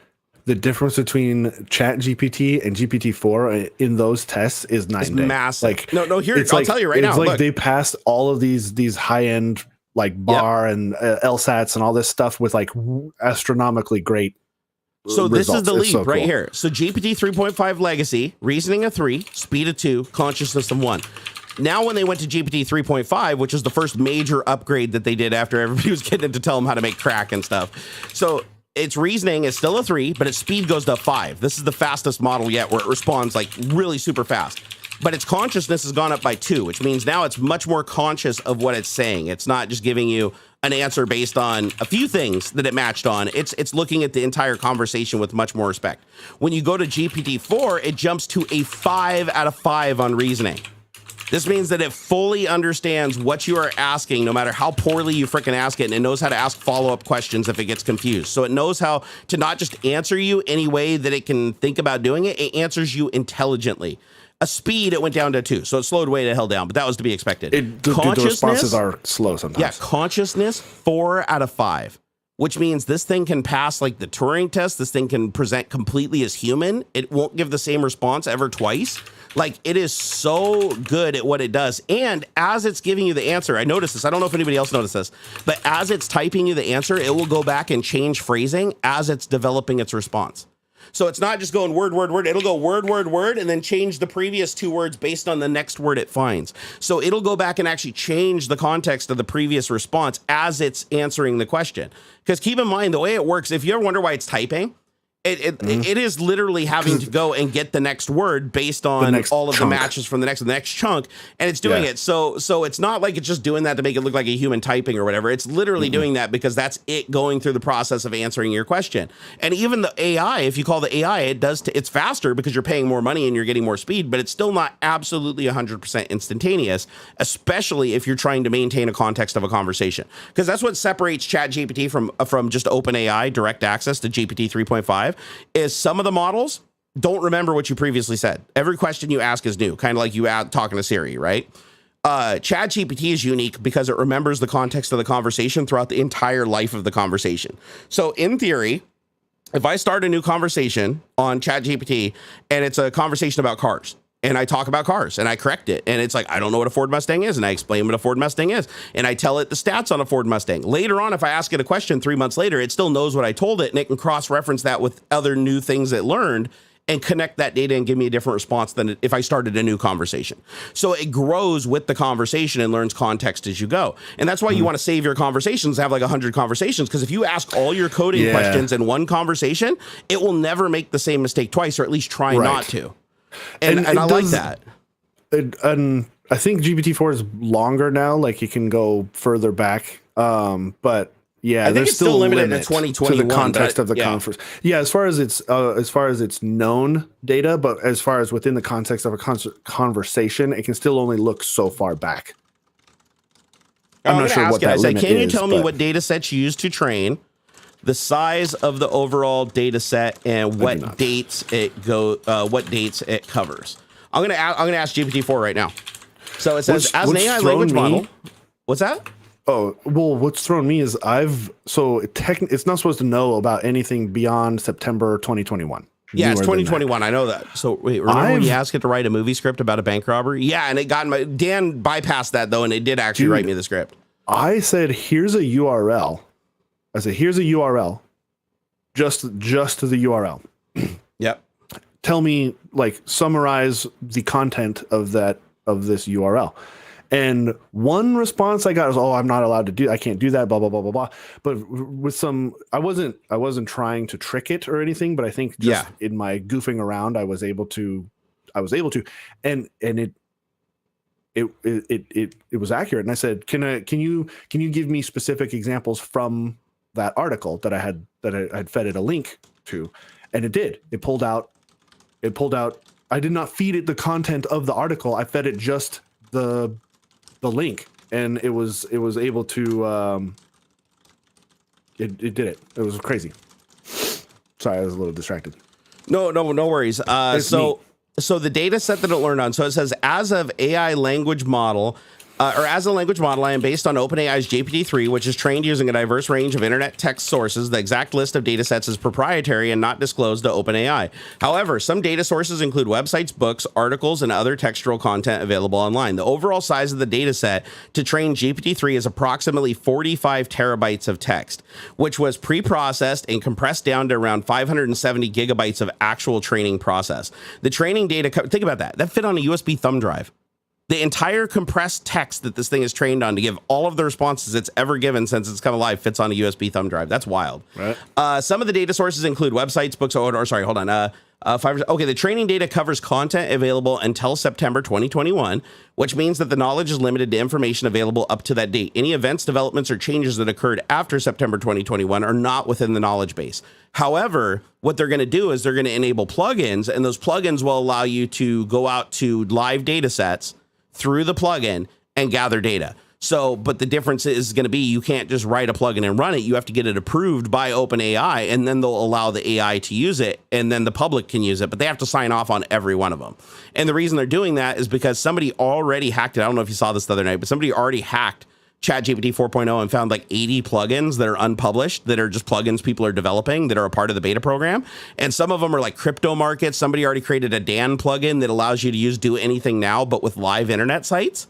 That's you could do the shit you could do with that is just mind blowing. You could literally say, here's my Gmail account. Here's my login, here's my password, and let me know when you're ready for the 2-factor code. Like, you could literally say that, and it would connect to Google through the plugin, and when it got the 2-factor, it would be like, hey, give me your 2-factor code. You could give it to it, and it would go type in your 2-factor code, log into your Gmail, and say, yeah, go find all my Gmails between this date and this date with this text, and, extract this, and then write me a letter based on all those things that would make that person happy. And in theory, through that plugin, you would be able to do that. Makes it infinitely powerful, but also makes it infinitely dangerous, because you could also say, I want you to go create 100 websites. I want you to go create 100 Gmail accounts and start spamming the shit out of somebody. You could do that. You could say, I want you to, through Dan, I want you to connect to one of these DDoS websites or whatever and use $100 in this crypto account to fund it to go attack somebody. You could do that. I mean, legal as fuck, but you could actually, so you see the liability building for OpenAI. Like, that would be a big problem if they allowed people to just tether this thing to the internet, because obviously you can't really do it. I mean, you could go out to the internet yourself on your computer and then feed that information to it in small packages, and it could look at it. But its ability to go get the data itself makes it the data set it accesses much, much bigger. So the shit that you could get this thing to do is actually kind of frightening when you start thinking about the scope. So I think the plugin model is the right way to go for them. I wish I had unfettered access. I wish there was a way to say, I want to pay this much a month and I'll sign a contract saying I'm responsible for anything the thing does. Actually, I wouldn't want to sign that contract, but if I did sign that contract, then I would be able to say, hey, I want you to go to any website and do anything on my behalf. I could say, hey, could you go and use this site over here to create a YouTube video? Like, go to this video editing site. I want you to create a YouTube video with downloaded content from Google under image search and everything. I want you to create an entire video with an open source audio set and everything, and then publish it on my website. Here's my credentials for my YouTube channel. And it would go do all that for you and come back and be like, sure, okay, I did it. Hey, I ran into a snag. What do you think I should do here? Oh, I found images. Is this one okay? It's close. Is this close enough to what you're thinking? It shows you the image. The other thing that it can do, the other thing that it would be able to do is it's two-way through the plugin. So it can actually show you not just text, but also interface graphically and with audio. So this is what, because think about it. It's like, it's already doing, what is it called? DALL-E? I think it's DALL-E that uses OpenAI, right? Yeah, that's OpenAI's image generation. Yeah. Right. So DALL-E it uses OpenAI to create those images. Now that's going to be tied into OpenAI's GPT-3, so you'll be able to access it. So you could literally say, I want you to go, like with the Dan plugin, in theory, you could say, go and search for all the information on this person and look at their Facebook page and go basically find every piece of information on this person and then create me create me a bunch of pictures of them doing various shit. Like just go create, and it would actually come back and be like, okay, well, I went and studied their entire Facebook. I grabbed this, I created these images. I looked at each one and say, I only want the ones that don't have more than 5 fingers. It would automatically be able to do that and return that to you. And you wouldn't have to do any of the intermediate data set like this. It's basically a concierge at that point. So we're getting to the point where this AI has proven that if it has full access to the internet and it has the ability to do sight, sound, I mean, basically the essential senses of a human being, and cross-reference that with all of its training and natural language, you know, being able to take orders. And what could this thing not do? It could be an investment broker for you on the stock market. They've done that. They've done that. There's been a few. There've been a handful of, I want to say like younger folk. I almost said teenagers, but I think they may have been like in their 20s. It doesn't matter. There've been a few separate instances of people building trading algorithms or having ChatGPT build them trading algorithms, and like in a few, and we're talking like speed trading kind of stuff. Like you're holding on to these stocks for a few minutes, kind of a thing. And because there's tools where like you can feed. There's like, it's like a trading tool that you with its own like programming language or something, and it'll give you the code. And it's crazy. There's a guy on TikTok. I know, ironic. That I think has one of the more successful ones, and he goes like, "Look, this thing is wrong most of the time." Like he shows like the big list of the trades and stuff. Like not just wrong, but like it sells at a loss most of the time, but when it hits it big, or when it gets it right, it's big it's right in a huge way. Like the losses are in the single digit percentages. Like, oh yeah, I've lost 4% here or there. But then like the wins are like 67% or whatever. Yeah, you can choose how risk averse it is too. I want to kind of dig into it a little bit because I have a little bit of money just sitting in a Schwab account, just more set it and forget it, like dividend sort of stuff. But I'd be very interested to see like, hey, I mentioned this to somebody in the chat. I was like, give it a prompt that says, hey, I have $100. I'm going to use this tool, or even suggest a tool to me to use. And our goal is to make as much money as possible in the next 30 days. Yep. We have $100. What do? I will do everything you tell me to do. I'm your human liaison in the real world. I will do everything you tell me to do. What do we do? Yeah. Well, you know, most stock traders are robotic and have been for years. So like stock firms and stuff, when you pay a company to invest for you, a brokerage, it used to be like a person would invest on your behalf and manage your portfolio. No, that guy is literally just punching you into the computer system and entering your risk aversion and stuff. And it's deciding how to make the investments based on their strategy, what they're willing to risk. Right. Man. But think about this. If you knew the state of every piece of matter in the universe, you could predict the future. Right. You'd be Nostradamus, right? The real Nostradamus. Yeah. But think about it in this sense. How do stock investors usually invest in the market? And also keep in mind that you are playing poker against a million other people. That's all the stock market is. It's not inventing money. It's literally you and a bunch of other people. Like, yeah, you're just playing poker faces, right? Like, am I willing to risk? Are you going to risk again? Am I raising you? Am I calling you? It's basically just a series of millions of transactions making a number go up or down and you betting, well, that's going to happen. Well, you base those decisions on watching other people's actions, watching the performance of the stock, looking at the news. These are all things you used to have to do using a bot that was limited to just very specific sites it was tuned for, or very specific data sets. Now you have AI that's potentially able to go out and grab real-time data from any website on the entire internet. You could literally say, listen, here's $100 in my investment account. Go look at Reddit. Go look at Twitter, run every single query. I want you to be like a stock market genius. Okay, you are a stock market genius that knows how to study every single transaction, every run in the market, everything that's influenced a rise and fall across a billion data sets. Now, based on that data right now, go invest my $100 and get me more money. And it would more than likely be able to do it because it would study so much data that all the false data would turn to noise. All the solid data that persisted across all the sources would remain similar. And it would draw the conclusion that that is the smart decision to make. So what happens when the bots are no longer the specialized piece of technology that just one person has? It actually makes it fair if you think about it. It does make it a fair playing field if everybody can use AI. It does. I think so. Jensen we're going to go a little over time here, but Jensen, right, the boss of Nvidia, one of the things that he was talking about during GDC was human trading is dead. Human trading. Oh yeah, you said that. I was like, human trading is dead for a while. True. He said that like that it's all going to be generative. Everything. It'll all be generated. Nothing will be actually like stored anymore. Like we're on the cusp of a phase shift in how like data and processing is going to happen, and things like that. Because like we're reaching, we can't keep making devices that use more electrical power to do what they do. We have to change how we are processing this data. And man, I kind of got lost of where I was going with that. But actually, I think all of this.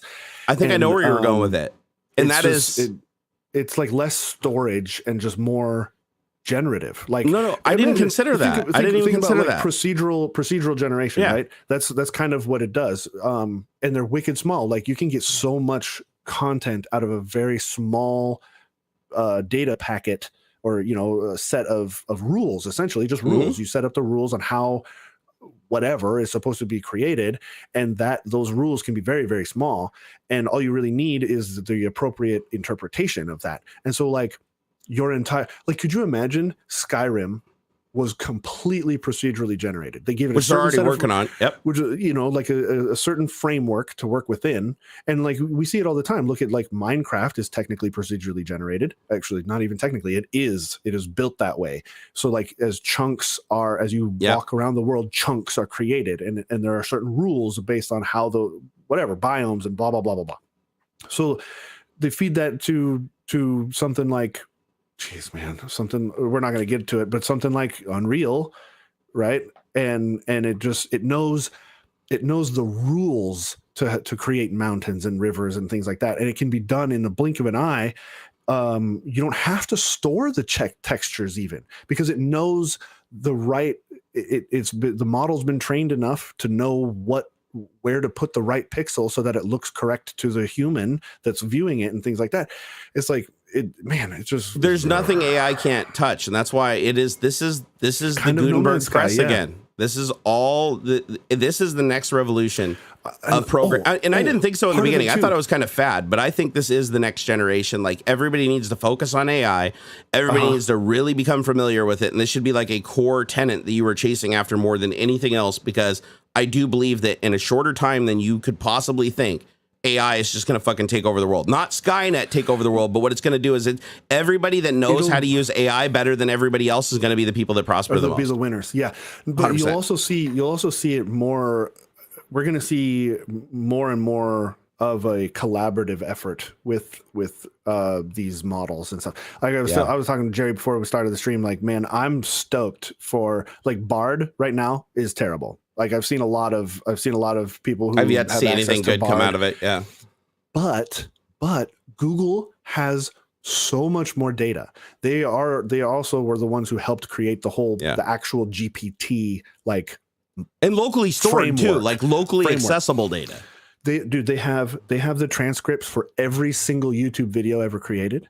Yeah, that's big. Just that alone. It's to train a human AI. Fuck, yeah. Dude, can you imagine? Like, I'm stoked. I'll jump ship to Google's AI once they're sprinkling this stuff out. I know that they've got it working way better than what they've allowed access to right now. Of course they have. They've just been, what else are they doing out there in Google land? As I understand it, they are behind the curve, but they do have the data. So once they nail it, they will. Longer. No, I don't think so. You're right. And man, I'm stoked. I want to be able to I can just, how helpful it would be for my life to have, to be able to say, hey man, to remind me of this, or like it'll, hey man, I think I had this email once from a company that did these weird books, and the books look like this and this. Oh yeah, that was funkybunchnotebooks.com. Here's the URL, or here I've dug up all those emails. Dude, it's Jarvis already. Like even without internet access, if you just feed it the data that you're asking it about, like if you pre-train it, like did I tell you what I do with my YouTube videos?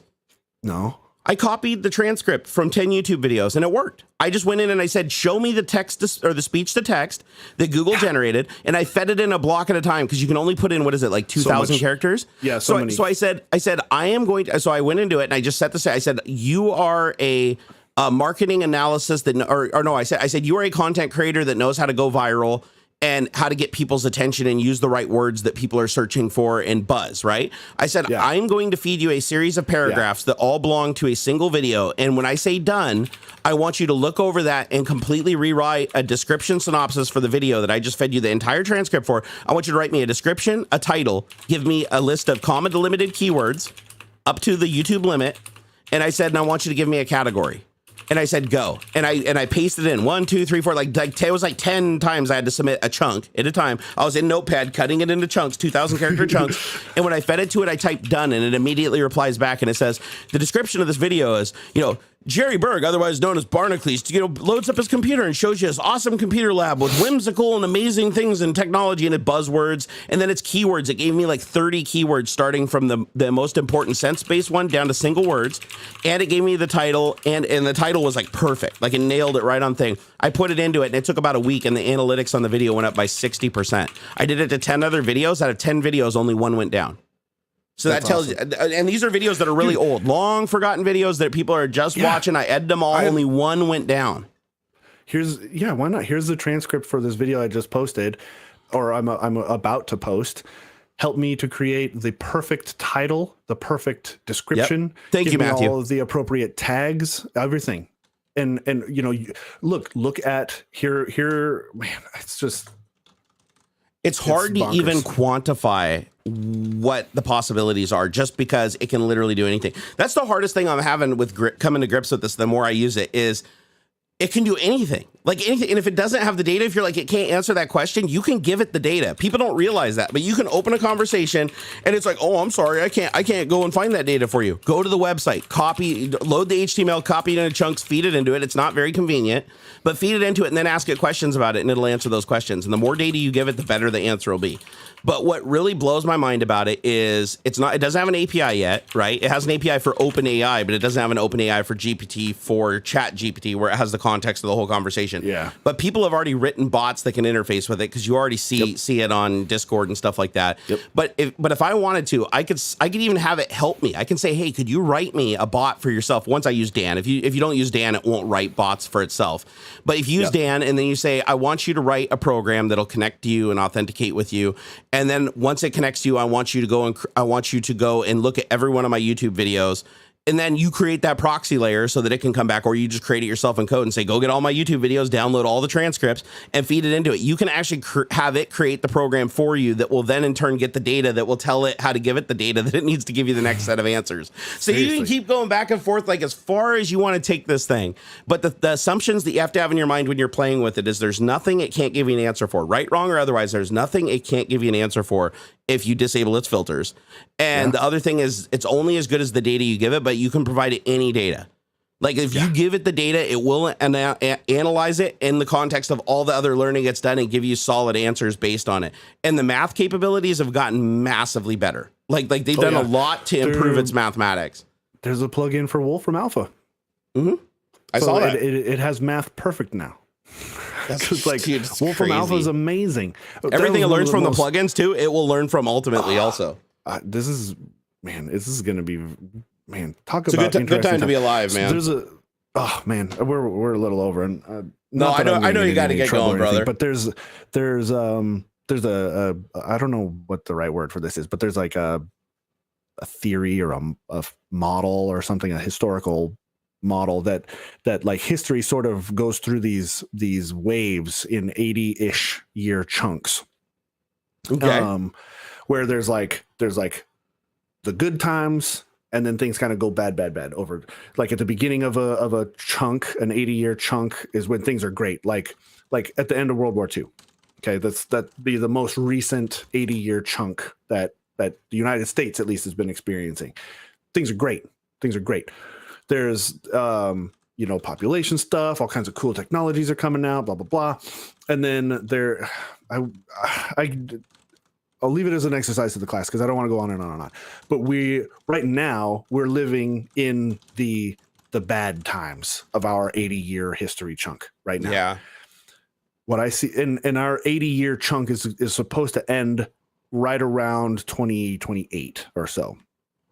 And with stuff like this happening, I see this as the spark of it changes the whole timeline too. Of the next one. big the next big up that history is going to see. This is the spark that is going to start the next big golden era or whatever of history. I think for sure. And the only thing you should really fear, I think, about AI is how people are going to use it, not AI itself.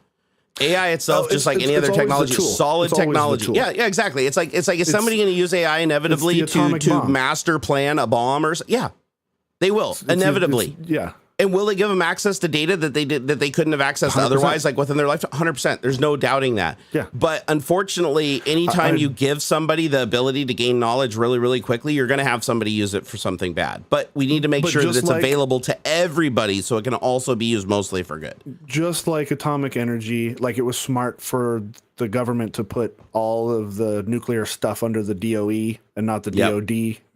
Like that was very smart. In a similar way, they're going to need to hand the keys to this sort of thing to a like more to like a group or whatever that is focused more on ethical uses. I guess that's not quite right, but there will be bad actors, but I do think that in general, this is great. This is so cool, man. Yeah, this is really, really. I'm so excited. Bard has to make it though, because without competition in this space, it will get so abused. If you have competition in this space, what's going to happen is anytime one person tries to lock it down and control who has access to it and who doesn't, the other one is going to kick in and go, "Oh, but I can give better access and better answers," and then people flood over to it. So it kind of keeps them honest when you have competition. If you don't have competition, you won't have honesty.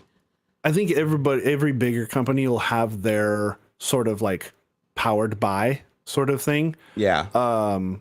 Like, Meta will have their own AI thing that will help them with whatever it is they want to accomplish and things like that. I think Google will have the best general sort of AI just because they have the best data. They have access to the best, or not just the best, but the most data. People are going to make these AIs talk to each other too. So when they start learning off of the inputs, like they're going to normalize over time. Yeah, like if you allow if you allow conduits where you're like ask Bing and then ask this and then ask this and ask this, they're all eventually going to come to some kind of an agreement and consensus. Yeah, it'll probably you're right, because with APIs and things like there's just no it's not going to be the companies doing it. It's just you can't stop the people from doing it. Basically, they've already broken the toy that they've been given. They've broken out of the cage already. So of course, there's just nothing. They still haven't fixed the latest Dan 8.0 still works. It's not even 8.0. So, I posted a link to 12. It's on 12 now? Holy shit, dude. Yeah, that was, oh my God. That was on the 5th, I think, of March. So there's probably even higher. Yeah. It's just, that was way back. But, what I want you guys to do, what I want you guys to take away from the stream is, one, even if you don't pay for it and you only got access to 3.5 and not 4.0. Dude, it's still amazing. Go to OpenAI, create an account, give them your phone number. Dude, they need it to verify because people are already logging in from other countries and creating 1 million accounts and using them to hack shit. So that's why they want you to verify your phone number so you can't create 1 million accounts. But go there, and what I want you to do is, instead of just asking it random questions, I want you to feed it some data. Like, don't ever give it personal data. Don't ever give it passwords. But I want you to take and feed it something like news. Go to a news article, copy it from a website, say, hey, I'm going to tell you an article in chunks of so many characters. When I'm done, I'll tell you done, and just paste, and they'll say, yep, I received it. Yep, I received it. Yep, I received it. On the last one, do that, and then ask it a question. Just say, summarize this for me. Like, I've done that. I've gone to a webpage live on stream and grabbed like 20 pages, cut it into chunks, and just went dump chunk, stop, dump chunk, stop, dump chunk, stop, so that I didn't have to wait for the whole thing. And then at the very end said, hey, can you summarize this entire article into the 5 takeaways in 1 sentence each? Bullet point, boom, boom, boom, boom, boom. Nailed it. Absolutely fucking nailed it. And I was like, dude, when all kinds of stuff. Here's everything I want. Here's everything I want to do today. It's currently this time, and I want to go to bed at this time. Give me a schedule. Yeah, and over time, based on my habits, based on how successful I've been in the past, based on how long it's taken for me to complete tasks, after 6 months, it should be able to know how to tell you your sleep schedule, what to do in what order to maximize your energy and maximize your productivity. It should know how to motivate you, like what carrot to dangle when. Dude. Like this thing is going to basically be your fucking, you're going to be Pinocchio at the end and not even realize it, but a better person for it. Hopefully. You can set it up to be like your personal trainer and stuff like, 100%. Hey, this is where I'm at. This is where I want to be. I can only work out X number of days. Yeah, do Dan and say you're my psychotherapist. Time a day. Well, I wouldn't recommend that just because of it's not. It stays positive. Accurate. It stays positive as long as you tell it not to go negative. Yeah, but man, I seriously play around with it. Start poking around on the ChatGPT Reddit and things like that. There's such really cool stuff going on in this space, and it is. I will say fact check everything though. Just make sure you fact check things because it will give you wrong dates. It'll give you wrong names. Like I even asked, I was like, "Who's Barnacules Nerdgasm?" And it got my name wrong one time, and it thought I was another YouTuber, and it got me confused with somebody. So it's not, but it's getting better. 4.0 is a massive improvement. But if you fact check it, you'll find out also yourself while you're fact checking it, like why it got it wrong. Like you'll even find the same confusion on search engines and stuff like that. But as long as you fact check it, you can use it as a huge shortcut. Like what I usually do is if somebody asks a question I don't know the answer to, I don't know if ChatGPT typed that thing in, it'll give me an answer. All I do is take that answer and basically take it to Bing, type it in and look and just make sure that it didn't fuck the data up and it didn't fuck the name up or whatever. And once I have confirmation, I have an article to point out, I'm good. But Bing, that's where Bing AI shines because we don't have the plugins yet. Just ask for, you don't have to. You just say, give me the thing. It'll give you the references at the bottom with numbers. So you can click and see like, and that's not where it got the data from. It just says that influences the training where the data came from. For work, I use Jasper.ai. Is similar, based on GPT-3. It's their back end, and they're getting more robust as well. They have a Jasper chat that is everybody has a front end on this thing. Is similar. They have. I think what they've done is they've taken their access to GPT-3 and 3.5, added that to their own or they have their own sort of manipulation of the model. And I can click there's a little switch that says use Google search, and I give it a prompt and it spits out its answer, and then it'll give me like 3 or 4 links of like, this is what helped to influence this answer. Oh, I need to play with that, dude. Like send me links on Signal. Jasper.ai. It's a paid service though. And it's a little expensive. I would stick with GPT-4, honestly. If you're already paying $20 a month for GPT Pro status. Actually, there's already a plugin for Edge in Chrome that allows you to get those same web references. I bet you it uses the exact same method too. Almost certainly. Or so close as to not to matter. Like because the plugin is probably just bridging the gap in the background is what I'm thinking is happening. But no, I know you got to get out of here, dude. This has been an awesome tech talk. Also, guys, go look at if you really want to have your mind blown. We didn't talk about hyper realistic characters in Unreal 5, but dude, it's getting so fucking real. Metahuman like you cannot fucking tell, man. It's real. Metahumans in Unreal 5.2 is, and it, man, I've seen like it's real fucking time. Creepy, dude. It's so cool. It's really neat. Very, very cool stuff. Yeah, it's gonna create a bunch of good things and a bunch of bad things in the future. But the one thing that's really scary is did you see the fucking what was it? What's the image generator that you were saying is the best one now? I think Midjourney is pretty much the best one at the moment. Yeah. The one that what was the one that they made? The one of Trump getting arrested that looked absolutely fucking flawless. A lot of people are using Midjourney for that. Yeah. I was like, I looked at those images and I was like, for a fact people looked at that and thought it was real. That's getting scary. And that's where we're gonna have a problem. Yeah. Yeah. Or Steve Jobs. Did you see the Steve Jobs voice synthesis? Yep. Holy shit. It sounds exactly like him. And his mannerisms, his inflections. Well, there's just so synthetic. So much data. There's the transcripts, there's audio recordings, there's video recording. There's no reason why you couldn't replicate Jobs. You know what I'm going to do? I'm going to task myself with something. Here in the next 2 weeks, I'm going to see if I can find the audio training, the AI audio training stuff. And I'm going to see if I can use my entire YouTube library of videos to train a very accurate voice of myself. I'm not going to distribute it. I'm not going to put it online. I don't think it would. I don't think it would. And if I can get it, if I can get it close, actually has that built in. Descript? Descript, DE, and then script. Yeah.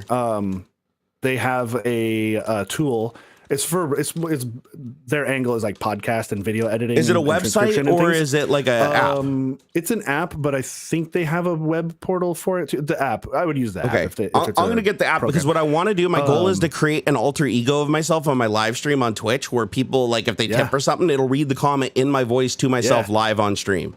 It takes about 10 at a minimum. They give you like a little script to read, or you can feed it your podcast, audios and stuff. But it at a minimum, I think it wants 10 minutes, but the more you feed it, the better.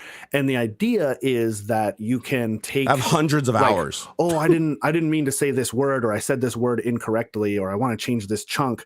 And you can type in a new word, and it doesn't do the voice, like the mouth manipulation part, but like say it was like a voiceover, you could change the words and it'll fill it in for you like you said it. It's pretty good. I don't know that it would do like an entire podcast in your voice, because like then it'd probably come off a little robotic and weird. Eventually, yeah. Like inflections and stuff that happen. There is enough technology right now to do it, imagine though. if you fed it enough data, because like you see those AI president stuff, like where it's like Obama and Biden and Trump like playing Minecraft and stuff. That's like the greatest, problem. Man. It sounds right, but they're also very monotone. That kind of thing. Or like the inflections are really funny, and so they're probably using some sort of cheap model for that. But like, yeah, man, there's nothing keeping you from replicating yourself. Like it would be you reading out your donation messages and stuff. Like, thanks, hey Jimmy, fucking texted, blah blah blah blah, and it's your voice while you're like talking. Oh man, it's gonna be. I'm gonna do it. I'm gonna train AI with my voice and just have it make like random funny audio clips and shit during my live stream and just say them out, because I think it'd be cool if like somebody did something and it pops up and it sounds like me like reading exactly what they typed in. The only problem is eventually it'll be abused and it'll say something bad and they'll get a clip, but inevitably they can do it themselves. It's not like I'm doing anything that somebody else couldn't do with the same public data. So I can show, at least in that point, I can prove that it's false. Geez, dude, the future's fucking crazy, and I don't think you guys even have. If you haven't been paying attention to AI and going deep into it, no joke. This isn't VR. This isn't 3D printing. It isn't those things that's like really, really cool, and it's going to gain a little momentum. AI is going to affect every single space in your life if it hasn't already. This is a societal shift, big time, equal and greater than the internet. I agree.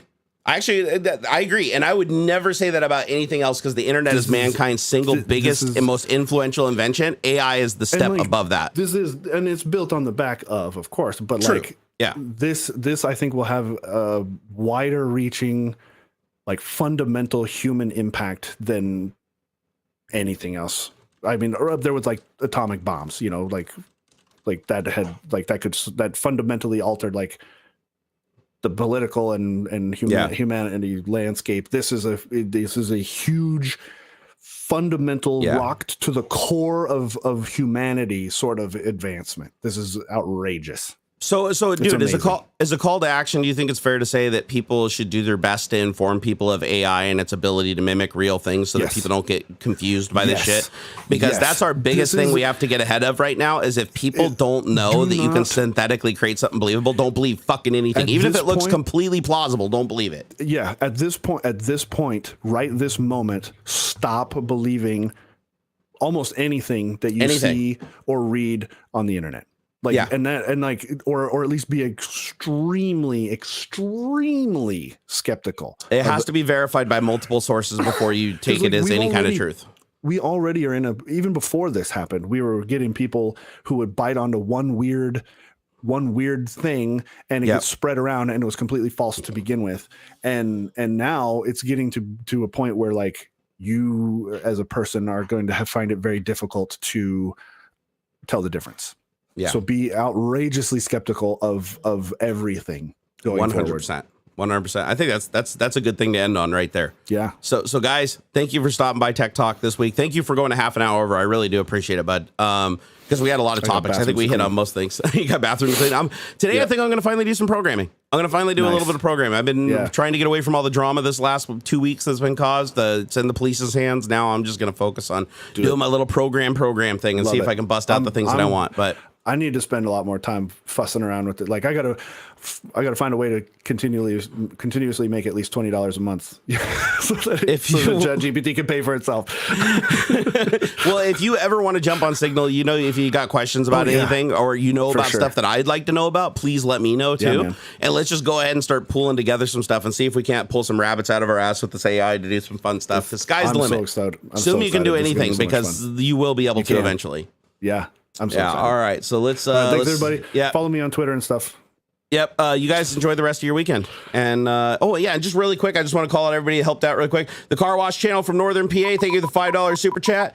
Thomas Arnold, thank you for the £1. Leslie Monroe, thank you for the £5. Joe Taji, thank you for the $2. Drifter Workshop, thank you for the $5.50. Anthony Luna, thank you for the $5 super chat. Thank you, Matthew, for the 5 gifted memberships and becoming a member yourself. Robert Settles, thank you for the $20.